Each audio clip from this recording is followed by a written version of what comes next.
क्या हो अगर आप बचपन से काफी ज्यादा पावरफुल बनना चाहते हो, जहाँ पर आप ये चाहते हो कि आप इतना ही ज्यादा पावरफुल बन जाओ जिससे कि कोई भी आपको हरा ना सके। लेकिन एक दिन अगर आपको एहसास हो कि आप इतना ज्यादा पावरफुल बिल्कुल भी नहीं बन सकते, और ऐसा इसलिए है क्योंकि ह्यूमन का भी स्ट्रॉन्ग बनने का एक लिमिट होता है, जहाँ पर आप ये सोचने लग जाओ अगर आपके ऊपर एक एटॉमिक बॉम्ब गिर जाए तो आप तो एक ही सेकंड में खत्म हो जाओगे। तो इसका मतलब ये है कि आप इस दुनिया पे बिल्कुल भी स्ट्रॉन्ग नहीं बन सकते। लेकिन बाद में अगर आपका ट्रक उनके जैसा एक एक्सीडेंट हो जाए, जिस वजह से अगर आप एक अलग ही दुनिया पर चले जाओ जहाँ पर मैजिक भी एग्जिस्ट करता है, जहाँ पर आपको पता चले कि यहाँ पर तो आपको हमने पिछली लाइफ के बारे में सारा कुछ याद है, तो क्या आप इस दुनिया पे मैजिक होने के बाद भी आप पावरफुल बन भी पाओगे या फिर नहीं। और इसी के साथ साथ ये वीडियो काफी ज्यादा इंटरेस्टिंग होने वाला है क्योंकि ये एनिमे मेरे फेवरेट एनिमे से एक है, इसी वजह से वीडियो को एंड तक देखना। कहानी के स्टार्टिंग में हम लोग एक लड़की को देखते हैं जो कि अपने घर पर सो रही होती है, और आगे जब भी वो सोकर उठी है वो जल्दी से तैयार हो जाती है अपने स्कूल पर जाने के लिए। यहाँ पर हमें पता चलता है कि ये लड़की के साथ पास्ट में कुछ ऐसा सीन हो गया था जिस वजह से वो मीडिया से काफी ज्यादा डरती है, और इसी वजह से आगे वो अपने बॉडीगार्ड के साथ जल्दी से स्कूल पर चली जाती है। लेकिन आगे जब भी वो स्कूल के अंदर जाती है, यहाँ पर स्कूल के तो सभी स्टूडेंट उसको ग्रीट कर रहे थे, और ये देखकर हमें पता चल ही रहा है कि ये स्कूल में काफी ज्यादा पॉपुलर है। लेकिन जब भी वो स्कूल के अंदर घुसती है वो अपने सामने एक लड़के को देखता है जिसका नाम कागेनो है। ये देखकर आगे वो लड़की सीधा जाकर कागेनो को गुड मॉर्निंग विश करती है। लेकिन दूसरी साइड तो हमारा मेन कैरेक्टर कागेनो को तो उसका नाम ही पता नहीं था, जहाँ पर वो बार बार उसका गलत नाम लेते हुए उसको गुड मॉर्निंग विश करे जा रहा था। लेकिन इसके बावजूद भी वो लड़की दूसरी साइड खुशी खुशी उससे कहने लग जाती है कि तुम जो मेरा नाम से बुला रहे हो वो बिल्कुल गलत है। लेकिन अंदर ही अंदर वो लड़की तो हमारा मेन कैरेक्टर कागेनो से काफी ज्यादा चल रही थी, जहाँ पर हमें पता चलता है कि वो लड़की को हमारा मेन कैरेक्टर बिल्कुल भी पसंद नहीं है। और आगे क्लास के अंदर जाने के बाद हमें पता चलता है कि स्कूल के सभी स्टूडेंट उसके काफी बड़ा फैन है, जहाँ पर हमें पता चलता है कि वो लड़की हमेशा सभी स्टूडेंट से घिरा रहता है। लेकिन दूसरी साइड तो हमारा मेन कैरेक्टर एक सिग्मा था, जहाँ पर वो क्लासरूम के अंदर भी अभी भी एक्सरसाइज करे जा रहा था। लेकिन आगे जब भी वो लड़की वॉशरूम पर जाती है उसको वहाँ पर वो मीडिया वाला इंसिडेंट याद आने लग जाती है, और ये देखकर हमें पता चल ही रहा है कि पास्ट में इसके साथ कुछ न कुछ तो हुआ था। जहाँ पर हमें ये भी पता चलता है कि स्कूल में भी वो लड़की हमेशा आगे बढ़ने की कोशिश करती थी, जहाँ पर वो हर चीजों में अपना हाथ ऊपर करके टीचर का अटेंशन पाती थी। जहाँ पर हमें ये भी पता चलता है कि स्कूल के बाद भी वो हमेशा एक्स्ट्रा क्लासेस लेती थी। लेकिन दूसरी साइड तो हमारा मेन कैरेक्टर कागेनो एक अलग ही रूम पर बैठकर पियानो बजा रहा था।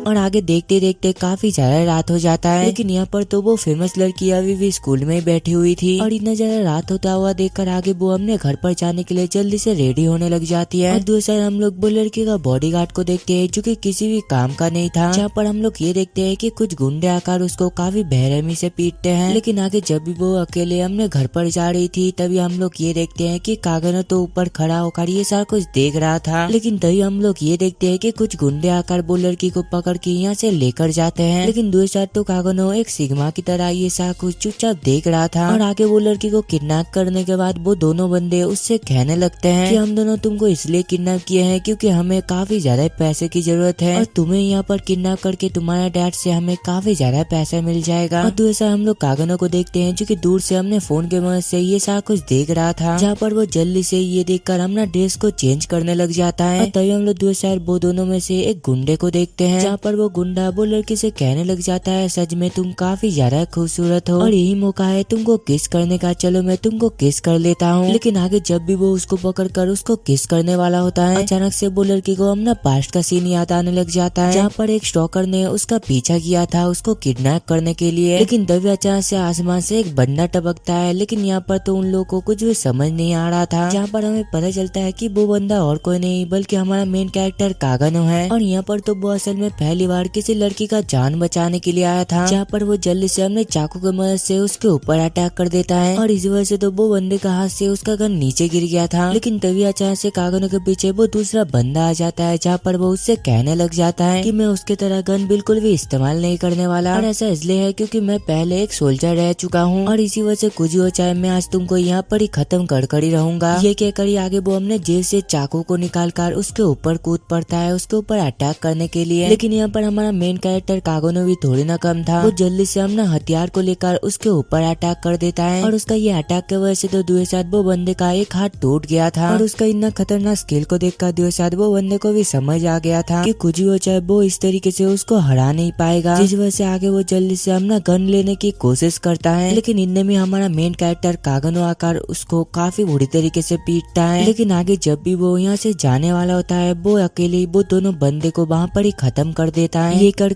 आगे वो जल्दी से वो लड़की के पास जाता है, जहाँ पर वो जल्दी से एक चाकू को लेकर उसका सारा रस्सियों को काट देता है और उसको आजाद करने के बाद आगे हमारा मेन कैरेक्टर सिग्मा की तरह चुपचाप वहाँ से चला जाता है। और आगे कुछ ही देर में वो लड़की का पापा वहाँ पर आ जाते हैं, जहाँ पर उसका पापा आकर यहाँ का सारा कुछ सिचुएशन संभाल लेते हैं। लेकिन आगे जब भी वो लड़की अगले दिन स्कूल पर जाती है वो स्कूल के अंदर जाकर ही सीधा कागनो से मिलता है। लेकिन यहाँ पर तो कागनो उसका नाम पहली बार सही से लिया था, इसी वजह से दुएसाद वो लड़की भी काफी ज्यादा कंफ्यूज थी। लेकिन अगले दिन पे हमें पता चलता है कि हमारा मेन कैरेक्टर कागनो एक ट्रक की वजह से मारा गया है। और तभी अचानक से हमें हमारा मेन कैरेक्टर का बचपन का सीन दिखाया जाता है। और बचपन से वो ये चाहता था कि वो एक हीरो की तरह काफी ज्यादा स्ट्रॉन्ग बनना चाहता है, लेकिन यहाँ पर तो वो छूट कर ये सारा कोई काम करना चाहता था। लेकिन जैसे जैसे वो बड़ा होता गया उसको एहसास हुआ कि आखिरकार इतना स्ट्रॉन्ग बनने का फायदा ही क्या है। अगर एक दिन अर्थ के ऊपर एक मीटियोर गिर जाएगा तो मैं एक ही सेकंड में वहाँ पर ही खत्म हो जाऊंगा। लेकिन अगले सीन में हमें पता चलता है कि हमारा मेन कैरेक्टर दूसरे लेवल पे एक हीरो बन चुका है। और यहाँ पर तो वो दिखने में भी काफी ज्यादा कूल दिख रहा था, जहाँ पर हमें पता चलता है कि यहाँ पर हमारा मेन कैरेक्टर का एक टीम भी है और वो टीम में तो यहाँ पर बस लड़कियां ही लड़कियां थी। और असल में वो सभी लड़की तो यहाँ पर हमारा मेन कैरेक्टर का सारा बातें सुनने के लिए यहाँ पर आए थे, जहाँ पर हमारा मेन कैरेक्टर कागनो कहने लग जाता है कि अब तो बस शुरुआत हुआ है। ये कहकर आगे वो सबको ऑर्डर देते हुए जल्दी से निकल पड़ता है अपना मिशन के लिए। फिर नेक्स्ट सीन में हमें पता चलता है कि इस दुनिया पे तो हमारा मेन कैरेक्टर बस एक बच्चा था, लेकिन तभी इतने में उसके पीछे एक लड़की आ जाती है, जो देखकर आगे कागनो उसको बताने लग जाता है कि मेरा बस एक ही सपना है, मैं शैडो में रहकर ये सारा कुछ काम करना चाहता हूँ। और तभी हमें इसका पास्ट का सीन दिखाया जाता है कि कैसे वो एक ट्रक की वजह से हमने असली दुनिया पे मारा गया था, जिसके बाद वो अचानक से एक नई दुनिया पर पैदा हो गया। लेकिन जब वो इस दुनिया पे पैदा हुआ उसको अपना पिछली दुनिया के बारे में सारा कुछ याद था, जहाँ पर हमें ये भी पता चलता है कि उसका तो एक बड़ी बहन भी थी जो कि काफी ज्यादा ही पावरफुल है। और उसके अंदर मैजिक पावर को देखकर यहाँ पर तो कागनो को भी समझ आ गया था कि असल में इस दुनिया पे मैजिक भी एग्जिस्ट करता है। फिर हमें कुछ साल बाद का सीन दिखाया जाता है जहाँ पर वो ट्रेनिंग कर रहा होता है और यहाँ पर हमें पता चलता है कि असल में कागनो का बड़ी बहन तो यहाँ पर काफी ज्यादा स्ट्रॉन्ग था, लेकिन ऐसा बात बिल्कुल भी नहीं है, क्योंकि दूसरा कागनो तो उससे 1000 गुना ज्यादा पावरफुल था, जहाँ पर वो किसी को भी अपना पावर दिखाता नहीं था। और जब भी रात होता था वो जल्दी से निकल पड़ता था सभी गुंडों को खत्म करने के लिए, जहाँ पर हमें कागनो का पावर दिखाया जाता है जो कि हद से ज्यादा खतरनाक था, जहाँ पर वो एक ही झटके में काफी सारे लोगों को टुकड़ों में काट देता है। जहाँ पर हमें ये भी पता चलता है कि जो कोई भी कागनो को बड़ा हमला करता था अचानक से ऑटोमेटिकली उसका बॉडी दोबारा हील हो जाता था। लेकिन आगे जब भी कागनो सबको खत्म करता है वो ये देखता है कि उस जगह पर तो एक केज था और वो केज के अंदर तो यहाँ पर काफी अजीब सा एक मॉन्स्टर था। और वो मॉन्स्टर को देखकर कागनो कहने लग जाता है कि आखिरकार ये कौन है। इसे देखकर ऐसा लग रहा है कि इसके अंदर काफी सारा मैजिकल पावर है और इसी वजह से चलो मैं इसको ट्राई करता हूँ। ये कहकर आगे वो जल्दी से उसको एक घर के अंदर लेकर जाता है और यहाँ पर तो कागनो वो मॉन्स्टर के ऊपर बार बार एक्सपेरिमेंट करे जा रहा था, जहाँ पर वो बार बार अपने मैजिक के वजह से उसके ऊपर अटैक करे जा रहा था। लेकिन आगे एक दिन जब भी वो ऐसा करने के लिए जाता है अचानक से वो एक लड़की में ट्रांसफॉर्म हो जाती है और ये मॉन्स्टर को यहाँ पर एक लड़की में कन्वर्ट होता हुआ देखकर वो तो काफी ज्यादा शॉक था। और आगे कागनो अपने आप को हीरो बनाते हुए उससे कहने लग जाता है कि मैंने तुम्हारे अंदर का कर्ज सारा कुछ निकाल दिया है, इसी वजह से मैं आज से तुमको एक नई जिंदगी दे रहा हूँ। जहाँ पर वो उसको एक कहानी बताने लग जाता है 3 हीरो के बारे में, जहाँ पर वो 3 हीरो ने मिलकर डीमन डियाब्लो को हराया था और ऐसा कर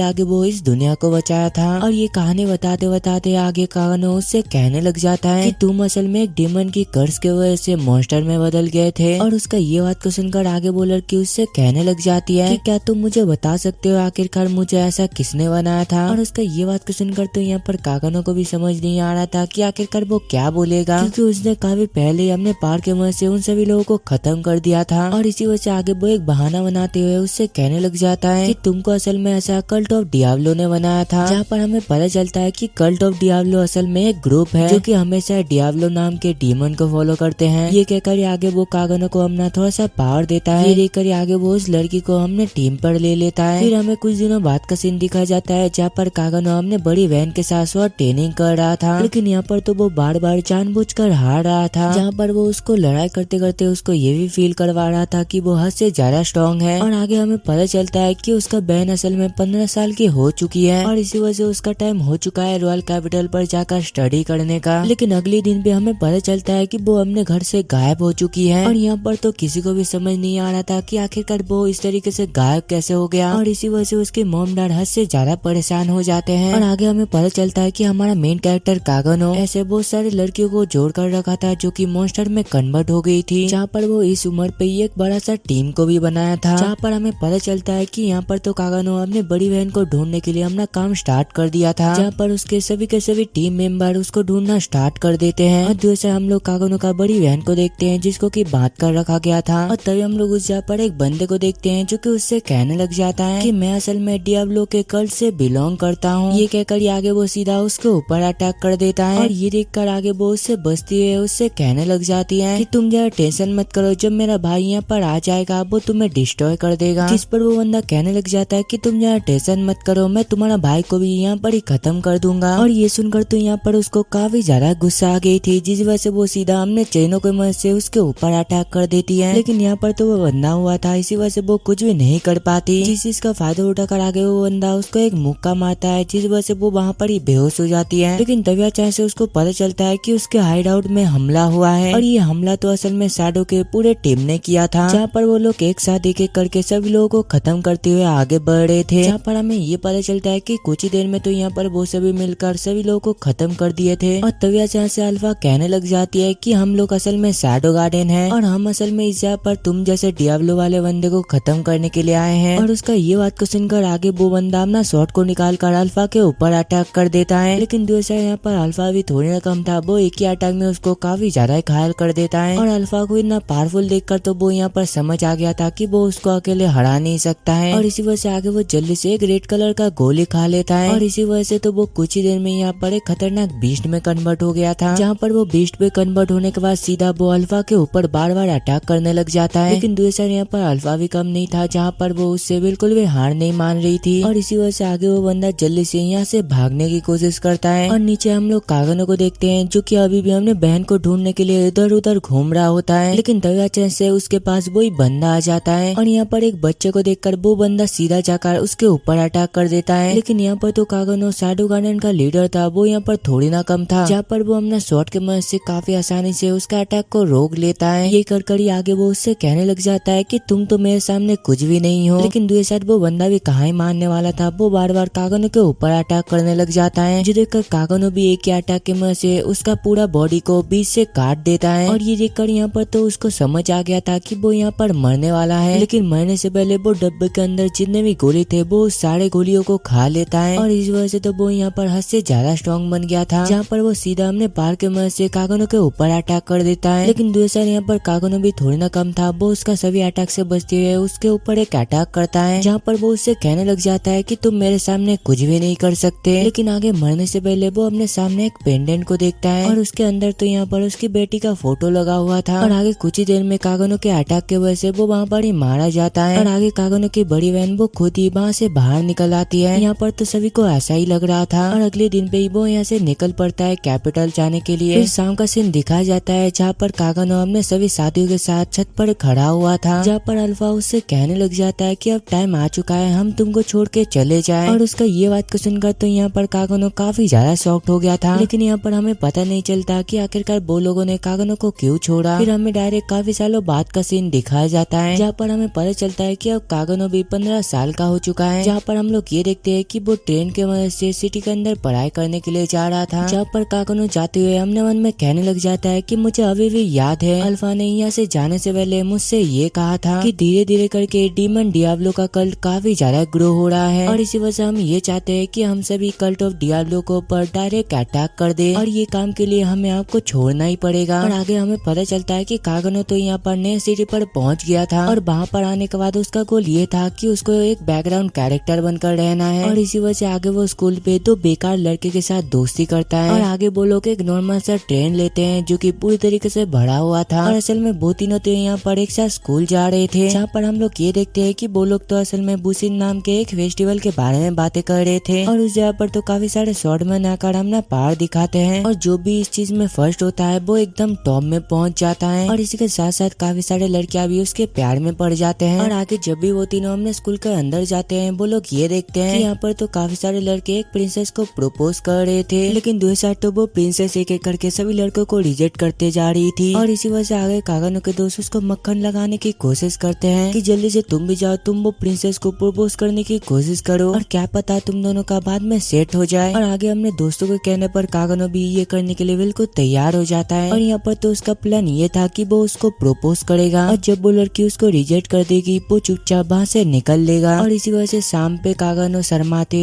वो लड़की को प्रपोज करता है और यहाँ पर तो उसको ऐसा लग रहा था कि अब तो वो लड़की उसको रिजेक्ट कर देगी, लेकिन तभी अचानक से हम लोग ये देखते हैं कि वो लड़की उसका हाथ को पकड़ लेती है, जहाँ पर वो उससे कहने लग जाती है कि मैं तुम्हारा गर्लफ्रेंड बनने के लिए बिल्कुल तैयार हूँ। और ये सुनने के बाद यहाँ पर कागनो के सभी दोस्त भी काफी ज्यादा हैरान थे। फिर अगले दिन का सीन दिखाया जाता है जहाँ पर कागनो अपने दोस्तों के साथ कैंटीन में बैठकर खाना खा रहा होता है, जहाँ पर उसके दोस्त उससे ये पूछ रहे थे कि आखिरकार तुमने वो बंदी को सेट कैसे कर लिया। लेकिन तभी अचानक से उसके पास वो प्रिंसेस आ जाती है, जहाँ पर वो उसके साथ खाना खाने लग जाती है। और ये देखकर कागनो के दोस्त उससे पूछने लगते हैं कि आखिरकार तुम हमारे साथ ये गरीबों वाला खाना क्यों खा रहे हो। प्रिंसेस कहती है कि तुम लोग ज्यादा टेंशन मत करो, हम लोग यहाँ पर अच्छा खाना ही खाएंगे। ये कहकर आगे वो जल्दी से काफी सारा डिलीशियस खाना को ऑर्डर करती है। ये कर आगे वो अपने नए बॉयफ्रेंड कागनो के साथ ये खाना खाने लग जाती है। और यहाँ पर तो असल में कागनो ने भी एक प्लान बनाया था कि वो उसके साथ बदतमीजी करेगा, जिस वजह से आगे तुरंत ही उन दोनों का ब्रेकअप हो जाएगा। लेकिन ये करने के चक्कर में ऐसा बिल्कुल भी नहीं होता है, जहाँ पर सारा कुछ उल्टा हो जाता है। जहाँ पर प्रिंसेस उससे कहने लग जाती है कि कागनो आज से तुम मेरे क्लास में आओगे और मेरा बहुत पहचान है स्कूल के अंदर, इसी वजह से हम दोनों एक ही क्लास में पढ़ेंगे। और अगली सीन में हमें पता चलता है कि कागनो तो उसके मदद से सेक्शन 1 में पहुंच गया था और वो तो आज इस जगह पर शॉर्ट प्रैक्टिस करने के लिए आया था। और तभी अचानक से उस जगह पर इंस्ट्रक्टर आकर कहने लग जाता है कि आज हम लोग एक नए स्टूडेंट के साथ शॉर्ट प्रैक्टिस करना शुरू करेंगे। जहाँ पर हम लोग ये देखते हैं कि यहाँ पर तो कागनो डायरेक्टली प्रिंसेस के साथ प्रैक्टिस कर रहा होता है और यहाँ पर तो प्रिंसेस स्टार्टिंग से ही कागनो को सारा कुछ चीजों के बारे में सिखा रही थी। और ये देखकर तो यहाँ पर कागनो को समझ आ गया था कि प्रिंसेस बिल्कुल भी खास नहीं है, जहाँ पर उसका शॉर्ट वाला स्किल बिल्कुल नॉर्मल है। और आगे ट्रेनिंग लेने के बाद वो लोग थोड़ा सा ब्रेक लेते हैं, जहाँ पर इंस्ट्रक्टर प्रिंसेस के पास जाकर उससे कहने लग जाता है कि मुझे पता है कि तुम किसी और का बॉयफ्रेंड बन चुकी हो, लेकिन तुम ये चीज बिल्कुल भी मत भूलना कि तुम फ्यूचर में जाकर मेरा फियोंसे बनने वाले हो। और उसका ये बात का सुनकर आगे कागनो चुपचाप सिग्मा की तरह वहाँ से चला जाता है। फिर कुछ देर बाद का सीन दिखाया जाता है जहाँ पर शैडो एक वाटरफॉल के पास बैठा हुआ था और यहाँ पर तो उसकी नई गर्लफ्रेंड उसके पास आकर उसके साथ बातें कर रही थी, जहाँ पर प्रिंसेस उससे कहने लग जाती है कि मुझे पता है कि तुम मेरा बॉयफ्रेंड हो, लेकिन क्या तुम मुझे बताओगे आखिरकार तुम मेरे साथ इतना रूडली बातें क्यों कर रहे हो। कागनो कहता है कि मुझे सारा कुछ पता चल गया है कि बस तुम मेरा इस्तेमाल करने के लिए मुझे बॉयफ्रेंड बनाए हो और इसी वजह से आज मैं यहाँ पर ये काम छोड़ने वाला हूँ और मुझे तुम्हारा नाम का बॉयफ्रेंड नहीं बनना है। वो कहती है कि मुझे ये पता है, लेकिन मैं बस ये चाहती हूँ कि तुम बस मुझे थोड़ा सा टाइम दो और कुछ हो जाए मुझे वो बंदे के साथ शादी नहीं करनी है, इसके लिए मैं तुमको पैसे भी देने के लिए तैयार हूँ। और आगे जब भी वो अपना सोने का सिक्का नीचे फेंकती है, कागनो जल्दी से उसको उठाने के लिए उसके पास चला जाता है। और आगे जब भी प्रिंसेस और एक कॉइन को फेंकती है, कागनो जल्दी से एक डॉगी की तरह उस चीज को पकड़ लेता है। और आगे हम लोग ये देखते हैं कि वो दोनों बॉयफ्रेंड गर्लफ्रेंड बनकर एक साथ टाइम बिताने लग जाते हैं। और हद तो तब हो जाता है जब वो स्कूल में सभी के सामने उसका हाथ को पकड़कर घूम रही थी। और ये देखकर तो यहाँ पर सभी को ऐसा लग रहा था कि इन दोनों की जोड़ी बिल्कुल परफेक्ट है। लेकिन तभी हम लोग ये देखते हैं कि ऐसा कुछ देखकर दूसरे साइड वो टीचर बिल्कुल भी खुश नहीं था। फिर अगले सीन में हम लोग ये देखते हैं कि वो लोग स्कूल के बाद ट्रेन से अपने घर पर जा रहे थे और आगे वो लोग आइसक्रीम खाते हुए एक दूसरे के साथ थोड़ा सा बातें करने लग जाते हैं, जहाँ पर प्रिंसेस कहने लग जाती है कि मुझे बिल्कुल भी वो टीचर से शादी नहीं करनी है। और आगे वो कागनो को अपना आइसक्रीम खिलाते हुए उससे कहने लग जाती है कि तुम बस चुपचाप मेरा काम करते जाओ ताकि बाद में जाकर वो टीचर मुझसे शादी ना करे और इस चीज के मदद से मैं बाद में पूरी तरीके से फ्री हो जाऊंगी। कागनो पूछता है कि क्या तुम मुझे बताओगे कि आखिरकार वो टीचर के अंदर क्या कमियां हैं। वो कहती है कि उसके अंदर कोई भी कमियां नहीं है, ये चीज ही मुझे काफी ज्यादा अजीब लगता है और ये बिल्कुल इम्पॉसिबल है। किसी बंदे के अंदर तो प्रॉब्लम चलता ही रहता है लेकिन उसके अंदर कोई भी प्रॉब्लम नहीं है, इसी वजह से मुझे उसका वो प्रॉब्लम को ढूंढना है और वो प्रॉब्लम को ढूंढने के बाद मुझे अपने पार के मदद से उसको हराना है। ये कहकर आगे वो दोबारा एक कॉइन को उछालता है, जो देखकर कागनो भी एक डॉगी की तरह वो कॉइन को ले लेता है। और आगे हम लोग ये देखते हैं कि वो लोग एक साथ ट्रेन से अपने घर पर जा रहे थे, जहाँ पर प्रिंसेस उससे पूछने लग जाती है कि आखिरकार तुम मेरे साथ फ्रेंडसिंग क्यों कर रहे थे। वो बताता है कि मुझे तुम्हारा फ्रेंडसिंग वाला स्टाइल काफी ज्यादा पसंद है। वो बताती है कि ऐसा हो ही नहीं सकता क्योंकि मेरा फ्रेंडसिंग वाला स्टाइल मुझे खुद ही पसंद नहीं है और आखिरकार तुमको ये चीज कैसे पसंद आ गया, तुम मुझसे झूठ बोल रहे हो। ये कहकर आगे वो अपना शॉर्ट को निकाल कर उस पर टांग देता है। लेकिन दूसरी साइड तो कागनो अभी भी सिग्मा की तरह चुपचाप बैठा हुआ था, जहाँ पर वो उससे कहने लग जाता है कि मैं तुमसे सच बोल रहा हूँ, मुझे तुम्हारा स्टाइल काफी ज्यादा पसंद है। वो कहती है कि अच्छा ऐसी बात है। ये कहकर वो चुपचाप वहाँ से निकल लेती है। लेकिन जाने से पहले वो उससे ये कहती है कि मैं तुमसे ब्रेकअप करती हूँ। और अगले दिन पे जब कागनो अपने दोस्तों के साथ स्कूल पर जा रहा था, उसके दोस्त उससे बार बार ये पूछ रहे थे कि तुमने करीब 2 हफ्तों तक वो लड़की के साथ रिलेशनशिप पे थे और इसी वजह से जल्दी से बताओ आखिरकार तुमने क्या क्या किया, तुमने किस तो किया ही होगा ना। कागनो कहता है कि मैंने ऐसा कुछ भी नहीं किया। ये कहकर वो क्लास के अंदर जाने वाला होता है, लेकिन तभी अचानक से स्कूल में कुछ गार्ड आ जाते हैं, जहाँ पर वो लोग कागनो को पकड़ लेते हैं। जहाँ पर वो लोग उससे ये पूछने लग जाते हैं कि जल्दी से बताओ आखिरकार तुमने प्रिंसेस को किडनैप क्यों किया, क्योंकि प्रिंसेस कल से घर पे वापस बिल्कुल भी नहीं आई है और उसके साथ जो लास्ट आदमी था वो तुम ही थे। और यहाँ पर तो कागनो इतने सारा गार्ड के सामने कुछ भी नहीं कर पाएगा। इसी वजह से वो अपने हाथ को ऊपर करते हुए कहने लग जाता है मैं तुम लोगों से माफी मांगता हूँ, तुमको जो भी करना है तुम कर सकते हो, बस मुझे हर्ट मत करना। और दूसरा हम लोग वही प्रिंसेस को देखते हैं जिसको कि कोई पकड़ कर रखा था। और तभी अचानक से उसके पास एक साइंटिस्ट आ जाता है, जो कि जल्दी से उसके अंदर से रॉयल ब्लड को निकालने लग जाता है, जहाँ पर वो उससे कहने लग जाता है कि मेरा एक्सपेरिमेंट के लिए ये चीज काफी ज्यादा इम्पोर्टेंट है। और तभी हम लोग ये देखते हैं कि प्रिंसेस के बाजू में एक मॉन्स्टर जैसी लड़की बैठी हुई थी और इसको देख के तो ऐसा लग रहा था कि एक्सपेरिमेंट के वजह से उसका बॉडी ऐसा बन गया है। और दूसरा हम लोग कागनो को देखते हैं जिसको कि सभी काफी ज्यादा पीट रहे होते हैं और असल में तो यहाँ पर जानबूझकर सभी कागनो को काफी ज्यादा पीट रहे होते हैं, जहाँ पर कागनो अपने मन में कहने लग जाता है कि आखिरकार मैं इन लोगों से मार क्यों खा रहा हूँ, मुझे पहले ही इन लोगों को एक ही झटके में खत्म कर देना चाहिए था। लेकिन ऐसा वो यहाँ पर नहीं कर सकता क्योंकि वो शैडो में छुप कर ये सा कुछ काम करना चाहता है। और इसी वजह से आगे कागनो नाटक करते हुए कहने लग जाता है कि प्लीज मुझे जाने दो। और दूसरा हम लोग प्रिंसेस को देखते हैं जो कि एक जगह पर बैठी होती है और हर दिन तो वो साइंटिस्ट उसके अंदर से काफी ज्यादा खून निकालता था और इसी वजह से यहाँ पर तो प्रिंसेस काफी ज्यादा कमजोर पड़ गई थी, जहाँ पर वो उस साइंटिस्ट से कहने लग जाती है कि तुम मेरे अंदर से इतना ज्यादा खून मत निकालो, मुझे इतना जल्दी मरना नहीं है। जिस पर वो कहने लग जाता है कि तुम जरा टेंशन मत करो, कुछ भी हो जाए मैं तुमको मरने नहीं दूंगा। ये कहकर आगे वो जाने से पहले उससे कहने लग जाता है कि पहले भी मेरे इस लैब के ऊपर हमला हुआ था, जिस वजह से मेरा ये लैब पूरी तरीके से डिस्ट्रॉय हो गया था। ये कहकर आगे वो उस पीछे बैठे हुई मॉन्स्टर के ऊपर एक लात मारता है। ये कहकर आगे वो साइंटिस्ट प्रिंसेस को खाना देता है, लेकिन ये खाना तो दिखने में काफी ज्यादा घटिया लग रहा था। और तभी हम लोग प्रिंसेस की बड़ी बहन को देखते हैं जिसका नाम आयरिस है और वो तो यहाँ पर हमने नेक्स्ट प्लान के बारे में डिस्कस कर रही होती है हमने बहन को बचाने के लिए, जहाँ पर वो कागनो के सारा रिकॉर्ड देखने के बाद उससे कहने लग जाती है ये देखकर मुझे ऐसा लग रहा है कि इसमें कागनो की कोई भी गलती नहीं है। और दूसरा हम लोग कागनो की बड़ी बहन को देखते हैं जो कि काफी ज्यादा गुस्से में आ गई थी, जहाँ पर वो कहने लग जाती है कि जल्दी से तुम मेरे भाई को छोड़ दो, नहीं तो मैं तुम्हें छोड़ूंगी नहीं। और आखिरकार तुमने मेरा भाई को किडनैप क्यों किया, उसका कोई भी गलती नहीं है, तुम उसे ऐसे ही मार नहीं सकते। और तभी अचानक से उसके सामने रोज नाम की एक लड़की आ जाती है और वो आकर ही साथ क्लैरी को पकड़कर काफी ज्यादा पीटने लग जाती है। और दूसरा हम लोग आयरिस को देखते हैं जो कि हमने छोटी बहन के बारे में सोच रही होती है। फिर हमें डायरेक्ट कुछ दिनों बाद का सीन दिखाया जाता है जहाँ पर हम लोग ये देखते हैं कि प्रिंसेस का हालत काफी ज्यादा खराब हो गया था। और दूसरा हम लोग कागनो को देखते हैं और उसको भी यहाँ पर छोड़ दिया जाता है क्योंकि यहाँ पर उन लोगों को कागनो के पास से ऐसा कुछ भी नहीं मिला है जिससे कि उसे शक किया जाए। लेकिन जब भी वो अपने घर पर जा रहा होता है हम लोग कुछ लोगों को देखते हैं जो कि उसके ऊपर नजर रखे हुए थे, लेकिन जाती है तभी अचानक से उसको एक लड़की मिलती है जो कि उससे कहने लग जाती है कि मैं कुछ ही टाइम बाद आपसे मिलने वाली हूँ। और आगे जब भी कागनो अपने रूम पर घुसता है वहाँ पर तो अल्फा काफी देर से बैठी हुई थी, जहाँ पर कागनो के पूछने पर अल्फा उसे बताने लग जाती है कि हम लोग हमारा काम काफी अच्छी तरीके से कर रहे हैं, आपको बिल्कुल भी टेंशन लेने की जरूरत नहीं है। और मैं बीटा और काफी सारे लड़कियां मिलकर हमारे ऑर्गेनाइजेशन का नाम काफी ज्यादा आगे बढ़ा रहे हैं। ये बताकर आगे वो कागनो के काफी ज्यादा क्लोज आकर उससे कहने लग जाती है कि हमें ऐसा लगता है कि डियाब्लो के लोगों ने प्रिंसेस को किडनैप किया है और हम लोग रॉयल नाइट के ऊपर बिल्कुल भी भरोसा नहीं कर सकते क्योंकि वो लोग भी उसके साथ मिले हुए हैं। ये कहकर आगे वो खुद अपने हाथों से कागनो का ड्रेस को चेंज कर देती है और ये कर